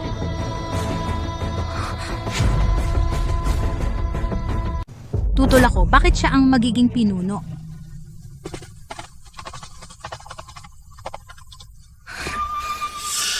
Naghirap kayo sa pag-aaral ng mga taon na ito. Lahat para sa posisyon ng pinuno. Siya ay pinalad lamang, nakakuha ng pagkakataon, mga taong sumasakay sa shortcut. Bakit dapat siya ang maging pinuno?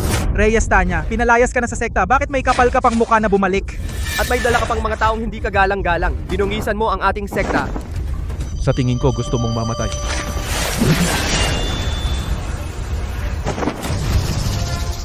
Hindi alam ang iyong limitasyon, naghahanap ng kamatayan. Reyes Tanya, para harapin ako, hindi ko inakala na bababa ka sa antas ng pakikisama sa mga masasamang kulto. Akala mo ba ang ilang mga alipures na ito ay sapat na upang talunin ako? Ikaw na banal na dalaga ng sekta ay nakikisama sa mga tao ng samahan ng kadiliman at magkakasabwat. Banal na dalaga. Hindi ba't pinalayas mo na ako sa sekta matagal na? Ikaw ang pumili, pinuno. Ako ay itinuring ding nasaksihan ng iyong paglaki. Ayokong magkamali ka pa. Pinapayuhan kita na huminto ka na bago pa magdulot ng malaking sakuna. Tumigil? Alam mo naman na ako ay banal na dalaga. Ipinanganak akong may lahat at iginagalang ng lahat. Ngunit ang pagdating ng babaeng mataba na ito ay inagaw ang lahat sa akin. Matigas ang ulo. Dahil hindi ka nagsisisi, huwag mong sisihin ang aking espada kung walang awa. Teka. Ngayon ang araw ng iyong pamana bilang pinuno. Sa ganitong mahalagang araw, bakit wala ang iyong mga magulang? Ikaw? Ngayon ang araw na magiging pinuno ka ng sekta. Isang napakahalagang araw. Bakit wala ang iyong mga magulang? Ano ang ginawa mo sa kanila?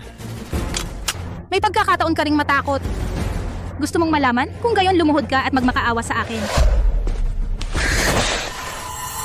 Maglakas loob ka bang galawin ang aking pamilya? Tiyak na papatayin kita nang walang natitira.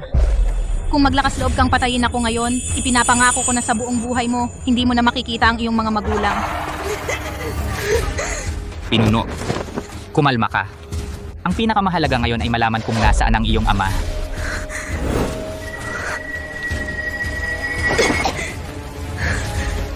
Ikaw matabang babae, napakasama mo. Muntik mo na akong patayin. Sabihin mo na. Kanina hindi ka ba sobrang mayabang? Lumuhod ka at magmakaawa sa akin, sasabihin ko sa'yo.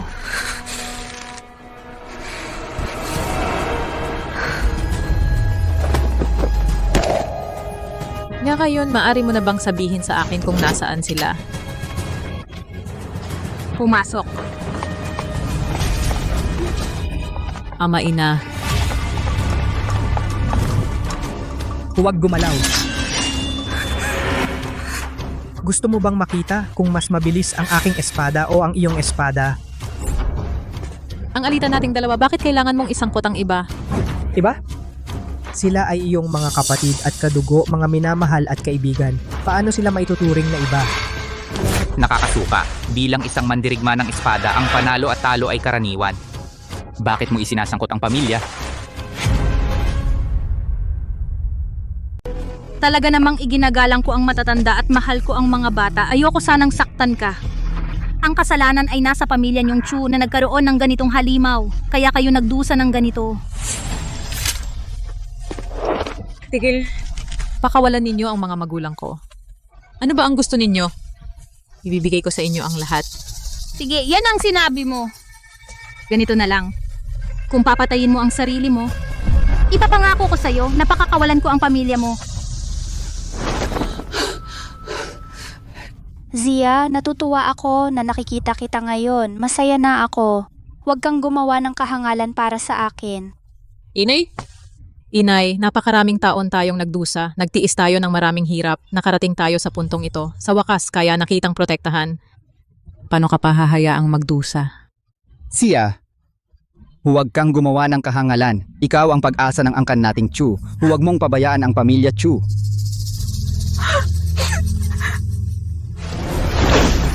Gusto mong patayin ang anak ko? Dadaan ka muna sa akin. Tatay. Talagang mahal nyo ang isa't isa, mag-ama, naiiyak ako sa tuwa. Hindi naman ako walang puso, pansamantala papatawarin ko ang anak mo. Pero Mendoza Zia, siraan mo ang iyong sariling kakayahan. Pangako ko sa'yo. Pakakawalan ko ang pamilya mo.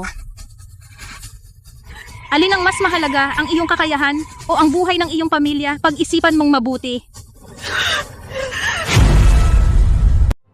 Sige. Basta palayain nyo sina tatay at nanay ko. Papayag ako. Panginoon, huwag po. Ang mga alagad ng samahan ng kadiliman ay matagal nang nag-aabang. Kung ang Panginoon ay magpapakawala ng sariling kakayahan, ano na ang mangyayari sa mga tao sa mundo? Zia, huwag. Sa loob ng maraming taon, ilan na bang paghihirap ang iyong tiniis bago mo nakamit ang tagumpay ngayon? Hindi mo dapat ipakawala ang iyong kakayahan. Zia, ikaw ang pag-asa ng pamilya Mendoza at ang aking Mendoza Kael pinagmamalaki at pinamumunuan mo ang sektang espada ng madilim na bato sa paglilinis ng mga demonyo at pagsakop sa siyam na lupain. Hindi ka dapat mawalan ng kakayahan at maging isang walang silbing tao. Kumilos ka na! Kung hindi ka pakikilos, papatayin ko muna ang iyong ina pagkatapos ay ang iyong ama. Tatay. Nanay. Patawarin ninyo ako, hindi ako naging mabuting anak. Huwag, Je. Huwag. Hindi ba't ang yabang mo kanina? Ngayon, Tingnan natin kung makayabang ka pa. Mataba kang babae, hindi ko inakala na darating ka sa ganitong punto noong ako'y napakababang loob na nakikiusap sa'yo na bumalik. Ngunit ikaw naman, ang yabang mo. Tingnan mo ang sarili mo ngayon para kang aso. Halika, magyabang ka ulit, ipakita mo sa akin, halika. Mendoza Zia, kahit ikaw ang Panginoon ng Espada, ano naman? Ngayong araw natalo ka pa rin sa akin. Sana naging masunurin ka na lang at naging mataba ka na lang. Bakit kailangan mo pang magpakagaga? Lahat ng ito ay kasalanan mo lang. Palayain ang mga magulang ko.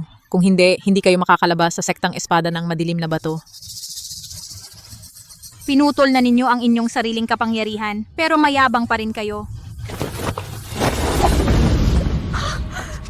Inay, kasalanan ko ito. Pinagdusa kita. Zia, kasalanan ko ito, anak. Ako ang nagdala sa'yo sa gulo. Matanda na ako. Pero nadadamay pa rin kita. Dapat na akong mamatay. Inay, huwag mong sisihin ang sarili mo. Hindi ko kayo naprotektahan. Ang galing naman ng pagmamahalan ng mag-ina.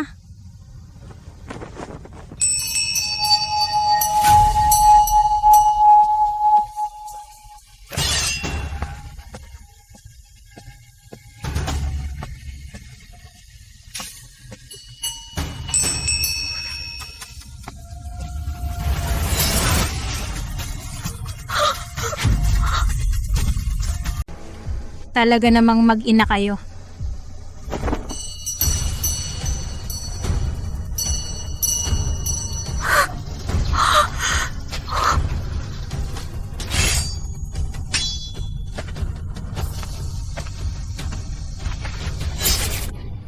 Panginoon. Nanay, anong ginagawa mo? Ako si Zia. Ginang. Anong ginagawa mo, Ginang?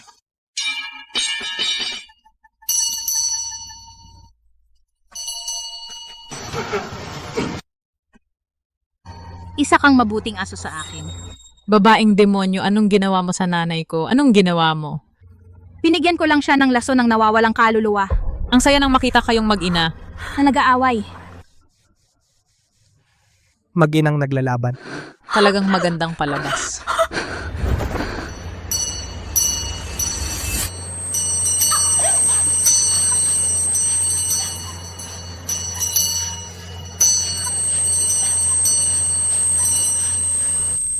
Nanay.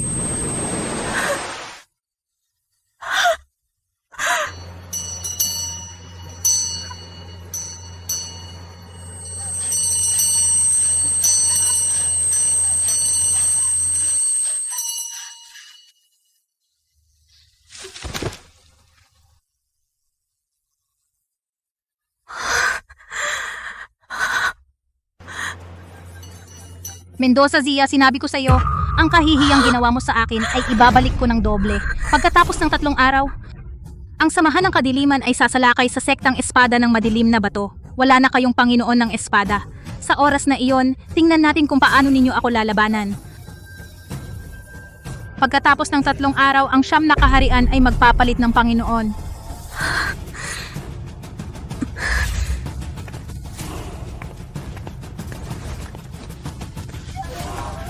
Ginang.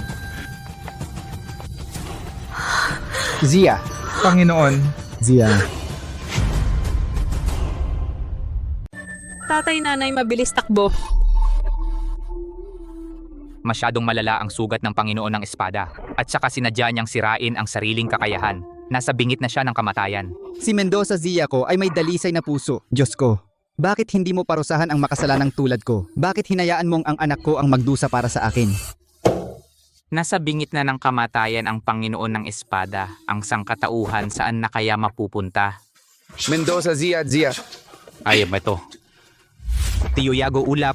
Sandali lang akong nawala. Bakit naman kayo nagkaganito? Anong nangyari sa inyo? Buti na lang hindi pa huli ang lahat. Maililigtas pa si Mendoza, Zia. Hoy. Matanda, gising.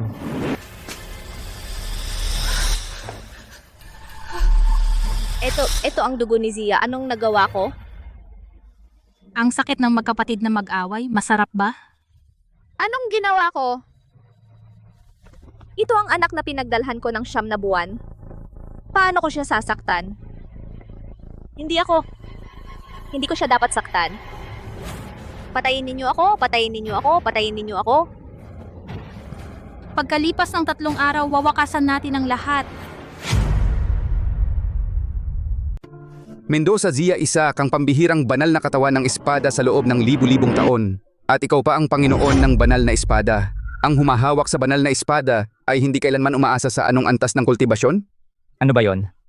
Ito ay ang pagkatao. Sabi nga, walang bago kung walang pagkasira. Ngayon si Mendoza Zia ay bumangon mula sa pagkawasak. Para sa kanyang kultibasyon, hindi ba ito magandang bagay? Matagal na akong sumumpa ng matinding panunumpa na hindi na makikialam sa mga gawain ng mundo. Ngunit ngayon, wala na akong pakialam. Ibibigay ko ang aking buong kultibasyon kay Mendoza Zia upang tulungan siyang makamit ang banal na katawan ng espada. Ginoong Yago Ulap, iligtas po ninyo ang aking anak.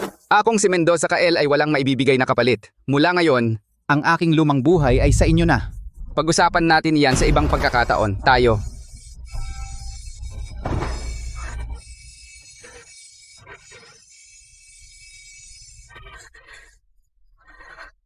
Ito ay... Buhay pa ako? Mendoza Zia, nagising ka na sa wakas. Salamat kay Ginoong Yago Ulap na ibinigay sa iyo ang kanyang buong kapangyarihan. Kaya't ikaw ay ligtas at naibalik ang iyong kultibasyon. Dali, pasalamatan mo ang iyong guro. Maraming salamat, Guro, sa pagligtas sa akin. Ang inyong buong kultibasyon. Mendoza Zia, ikaw ang pinakamamahal kong alagad. Ibinigay ko ang aking kultibasyon para sa iyo. Ano naman iyon? Tama. Ang aking ina ay nakakulong pa. Kailangan kong iligtas ang aking ina. Wag, kararating mo lang sa paggaling. Kung pupunta ka ngayon parang magpapakamatay ka lang. Kaya ba titingin lang ako sa aking ina at walang gagawin? Narinig ko ang tungkol sa iyong ina. Ang uod ng pagkawala ng kaluluwa ay sumusunod sa inang uod. Hanggat hindi namamatay ang naglagay ng worm, ano ang mangyayari kung iligtas mo siya? Tama po, Pinuno. Ang samahan ng kadiliman ay maraming tao at makapangyarihan. Kung mag-isa kang pupunta, malamang na mapahamak ka. Huwag kang mag-alala. Sa ngayon, kailangan mong magsikap sa iyong kultibasyon upang sa lalong madaling panahon, ang banal na espada at ikaw ay maging isa. Gamit ang espiritu ng banal na espada, saka mo lang madudurog ang worm.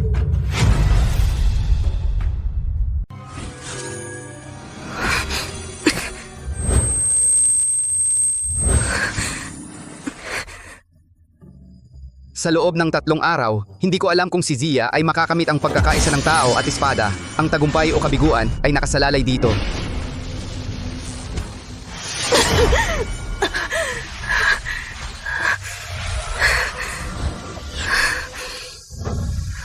Tito, pwede po ba tayong mag-usap ng sandali?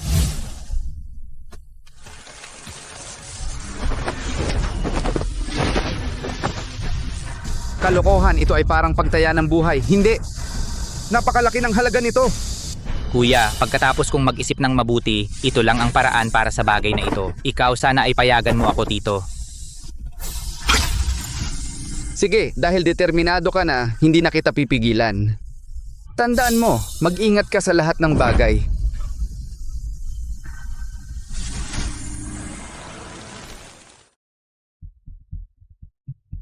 Ito ang kampanilya na kumokontrol sa aking isipan. Hindi ko na kayang saktan ng aking anak na babae. Kung mamatay lang ako, wala na silang mahuhuli sa akin na magbanta kay Zia. Pinayagan ba kitang mamatay?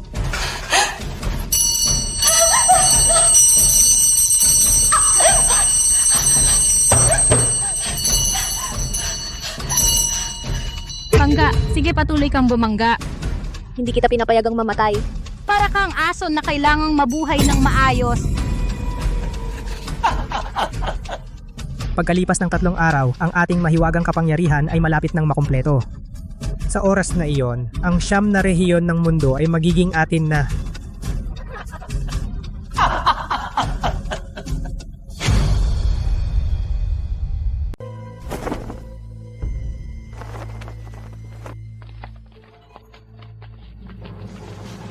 Hoy, ito ay para sa inyong bagong pinuno na namatay agad, nag-aanyaya ng kaluluwa. Villanueva Lior, walang hiya ka. Huwag kang magmayabang. Magyabang? E ano ngayon? Kahit ang inyong pinuno ay namatay sa aking kamay, kayo mga mababang mandirigma makakapigil ba sa akin? Ikaw? Kahit papaano, dati tayong magkakasama. Ngayon, kailangan kayong patayin. Talagang nahihirapan akong gawin ito. Ganito na lang, kung sasama kayo sa akin, hindi ko kayo pababayaan. Ngunit sino man ang sumuway, huwag sisihin ang aking kawalang awa. Tumahimik ka, demonya. Gusto mong patayin ang lahat sa sektang espada ng madilim na bato? Kailangan mo munang dumaan sa akin.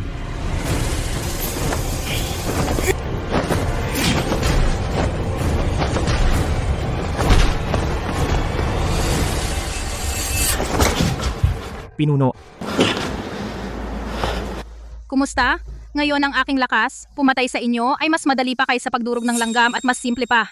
Pinapayuhan ko kayo, mabilis ninyong itapon ang inyong mga mahabang espada. Kunin ang mga punyal at magpakamatay na lang. Ha ha ha ha.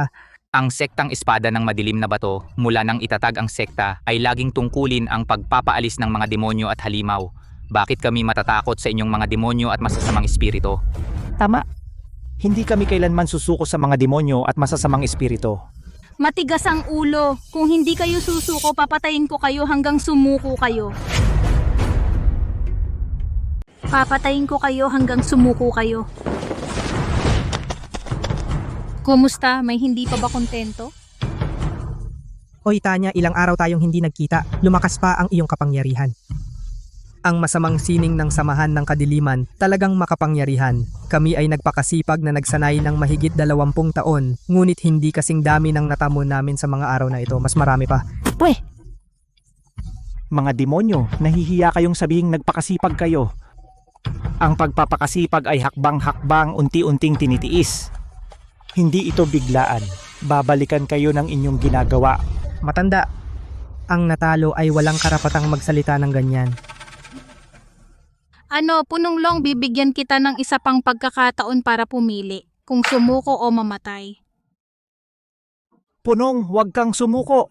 Tumahimik ka, matanda! Kung ako ay susuko, hand ka bang patawarin ang sektang espada ng madilim na bato? Siyempre, dahil dati naman tayong magkakasama. Punong, kami ay mga tapat na sekta. Hindi tayo dapat sumuko sa mga demonyo. Punong. Pagpupugay sa bagong punong. Punong. Punong. Ang dakilang punong ng sektang espada ng madilim na bato ay parang aso na lumuhod sa harap ko. Aquino Ivan, may mga asong hindi masunurin. Lumuhod. Kasalanan ko lahat. Wala akong kakayahan. Hindi ko kayo maprotektahan ng lubos. Narinig ko na noon pa. Sektang espada ng madilim na bato ay napakatapat at marangal, nangingibabaw sa lahat. Ngayong nakita ko, ganito lang pala sila kababa. Nakakaawa talaga, sayang. Dati kong inaakala na ang pagpasok sa sektang espada ng madilim na bato ay siyang pangarap ko sa buhay. Ngayong nakita ko, mga mahihina lang pala sila. Aquino Ivan. Noong una, ikaw ay nasa itaas, pinabagsak ang aking ama at ang iyong pagmamataas noong kasama mo ako? Sinabi ko na sa iyo noon pa, ang mga taong nasa itaas na ito masyadong matagal ng komportable, ang kanilang diwa ay matagal nang nawala. Nagpadala ng sulat sa pamamagitan ng kalapati sa mga pangunahing pamilya upang magdaos ng pagpupulong ng 9 na lupain sa sektang espada ng madilim na bato. Ang 9 na lupain ay dapat magkaroon ng bagong kaayusan.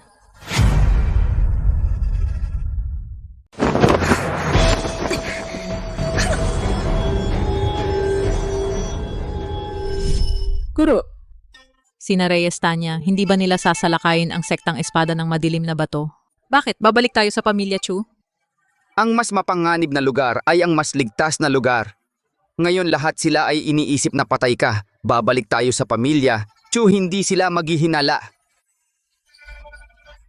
Naintindihan ko, Guro. Pero Guro, kayo ko bang talunin si Reyes Tanya? Basta't maabot mo ang antas ng pagkakaisa ng tao at espada sa panahong iyon. Wala lang si Reyes Tanya, kahit ang buong samahan ng kadiliman ay hindi magiging problema. Oo. Ang lakas na ito, mukhang natapos mo na ang iyong kapangyarihan. Magaling. Aalis na ako ngayon din. Kailangan kong iligtas ang aking ina. Sandali. Reyes Tanya, ngayon ay sinakop na ang sektang espada ng madilim na bato at naguutos sa siyam na lupain. Ngayon, ang bawat pangunahing pamilya ay kanyang mga alipores. Kailangan nating maging maingat sa bawat hakbang. Hindi ko inaasahan na sa napakaikling panahon ang kapangyarihan ni Reyes Tanya ay umabot na sa ganito. Pero, ngayon natapos ko na ang aking kapangyarihan. Tama. Ngayon ikaw ay isa na sa iyong espada, oras na para bumalik. Reyes Tanya Villanueva Lior, ang ating utang na dugo ay oras na para bayaran. Ano? May pamilya na naglakas loob na lumaban sa akin. Paano mo ginawa ang iyong trabaho?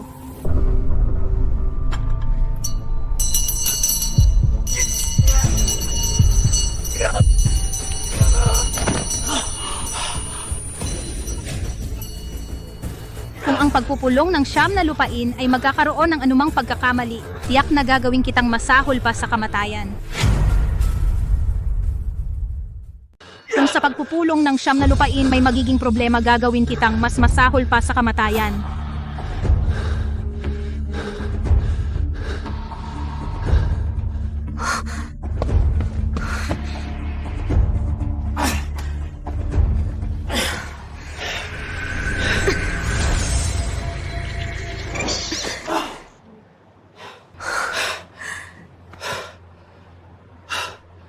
Punong guro, nakamit mo na ang iyong tagumpay.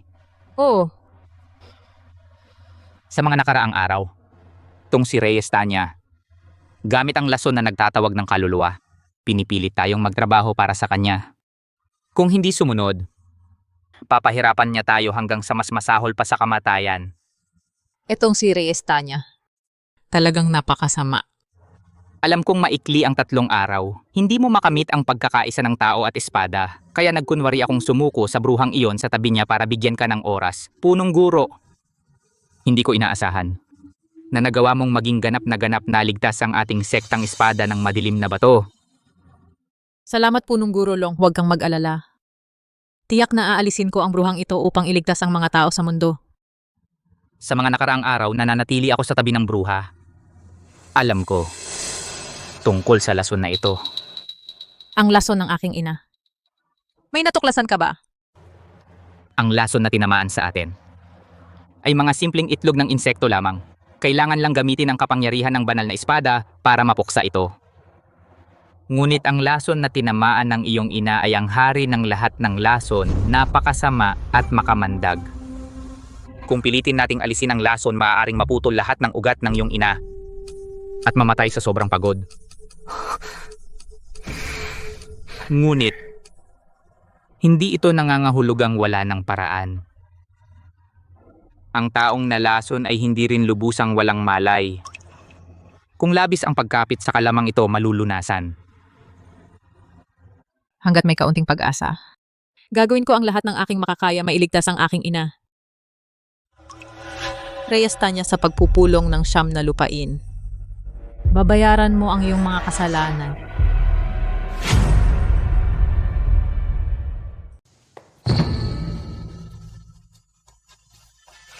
Sumaludo sa bagong pinuno ng sektang espada ng madilim na bato. Talagang umaangat ang mga mababang tao. Na ang mga babaeng ito ay mangibabaw sa atin. Isang kahihiyan talaga.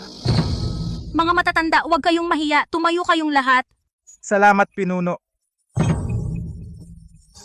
Mga matatanda na naririto ay aking mga tiyo. Noong nabubuhay pa ang aking ama ay inalagaan ako ng mabuti. Ngayon ako na ang pinuno. Tiyak na hindi ko kayo pababayaan.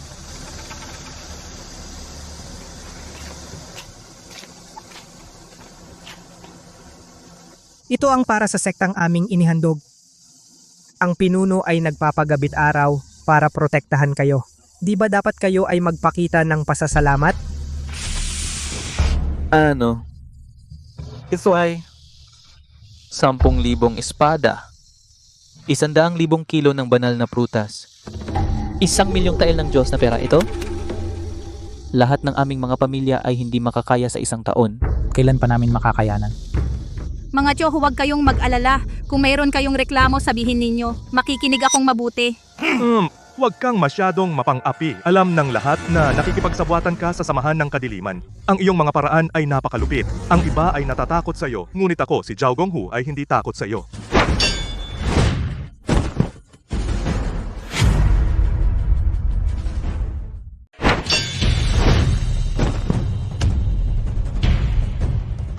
Tao! Putulin ang ulo ni Zhao Gonghu. Ibalik sa pamilya Zhao. Ipakita sa kanyang pamilya kung ano ang mangyayari sa mga lumalaban sa akin.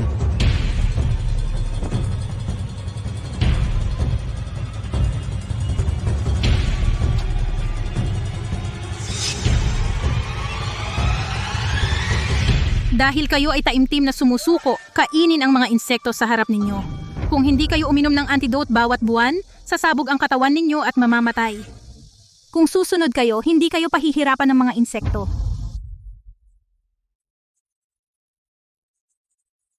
Ano? Isang maliit na insekto hindi ninyo kayang kainin? Sa bibig lang ba kayo sumusunod? Kung lalaban kayo sa huling pagkakataon, kayo ang bahala sa kahihinatnan. 3. 2. Taksil, kailangan mong gumamit ng mababang paraan para sumunod ang lahat. Sino ka, asong gala na naglalakas loob dito? Dating alagad ng sektang espada ng madilim na bato, nakipag-alyansa sa masasamang landas, pinapatay ang kapwa alagad. Akala mo ang mababang paraan ng insekto ay makokontrol ang buong lupain? At karapat dapat ka bang maging pinuno? Sino ka ba talaga? Nagtatago ka? Hindi ka man lang magpakita ng muka. Hindi rin alam kung anong pangit na nilalang ka. Pangit! Ngayon, kontrolado na namin ang sitwasyon. Hindi mo ba akala na sa iilang salita mo ay may mababago? Kayo ay mga kilalang pamilya sa buong lupain, mga taong may pangalan at dangal. Tanggapin ba ninyo ang mga insekto? At hayaan ang babaeng ito na kontrolin kayo, maging asong sunod-sunuran? Ang buhay ko ay akin, hindi sa langit. Mas gugustuhin kong mamatay na nakatayo kaysa mabuhay na nakaluhod. Naghahanap ka ng kamatayan. Mamatay ka. Ikaw, sino ka ba talaga may ganitong kakayahan?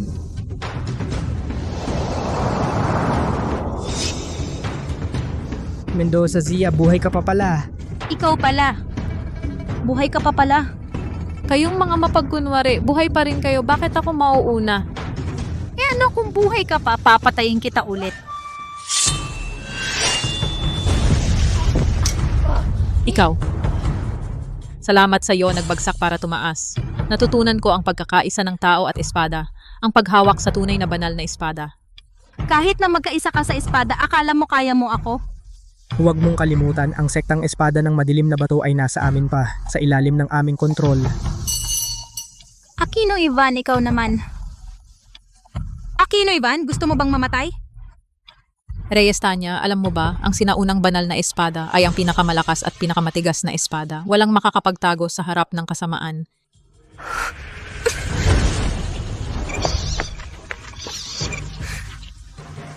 Ang mga ordinaryong insekto ay kaya mong durugin, pero ang hari ng lahat ng insekto kaya mo ba?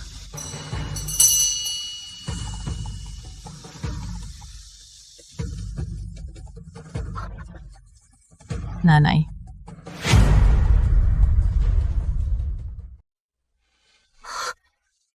Inay. Mendoza Zia. Mahal na mahal ka talaga ng inay mo para hindi ka madamay pinili niyang magpakamatay sa pader. Mamamatay ka. Buti na lang may backup ako, kumpleto ang kontrol ko sa kanya. Kung hindi halos mamatay na siya. Hindi ba dapat ako pasalamatan mo? Patayin mo siya. Inay. Matabang bruha, isipin mo mabuti siya ang inay mo. Kaya mo ba siyang saktan? Inay, ako si Zia, tingnan ninyo ako. Mendoza Zia, huwag ka nang lumaban, hindi ka niya makikilala. Inay, nakalimutan ba ninyo? Nung bata ako ang paborito ninyo. Nakikita ninyo kung gaano kahirap ang pagsasanay ko. Ako noong naging mataba ako, kayo ang laging umaalalay sa akin. Naniniwala kayo sa akin. Ngayon, ako ay Panginoon na ng banal na espada. Naging matagumpay na ako, inay, kayang kayo kong bigyan ng magandang buhay. Tingnan ninyo ako. Anong hinihintay mo? Patayin mo na siya. Inay. Naniniwala ako sa inyo, hindi ninyo ako sasaktan, di ba?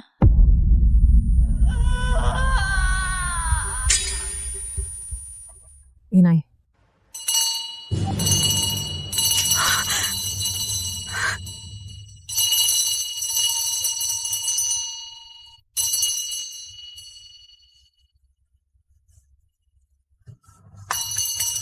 Paano nangyari yan? Bumigla ang lason na nagtatawag ng kaluluwa ko. Ang lason na nagtatawag ng kaluluwa ko ay biglang nawalan ng bisa. Minamaliit mo pa rin ang isang ina, ang pagmamahal sa kanyang anak. Ikaw na babaeng may puso ng ahas at alakdan, hindi mo talaga naiintindihan.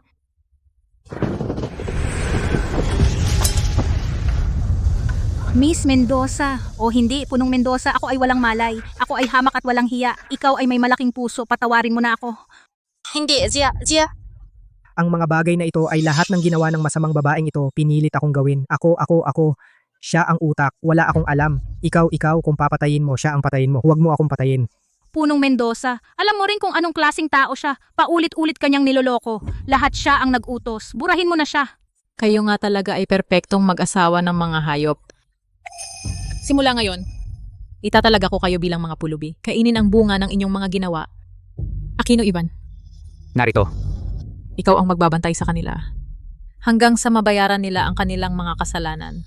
Susunod sa utos ng punong. Dalhin sila. Hindi, ayokong maging pulubi. Hindi. Huwag. Siya, okay ka lang ba? Inay, okay lang ako. Tapos na ang lahat.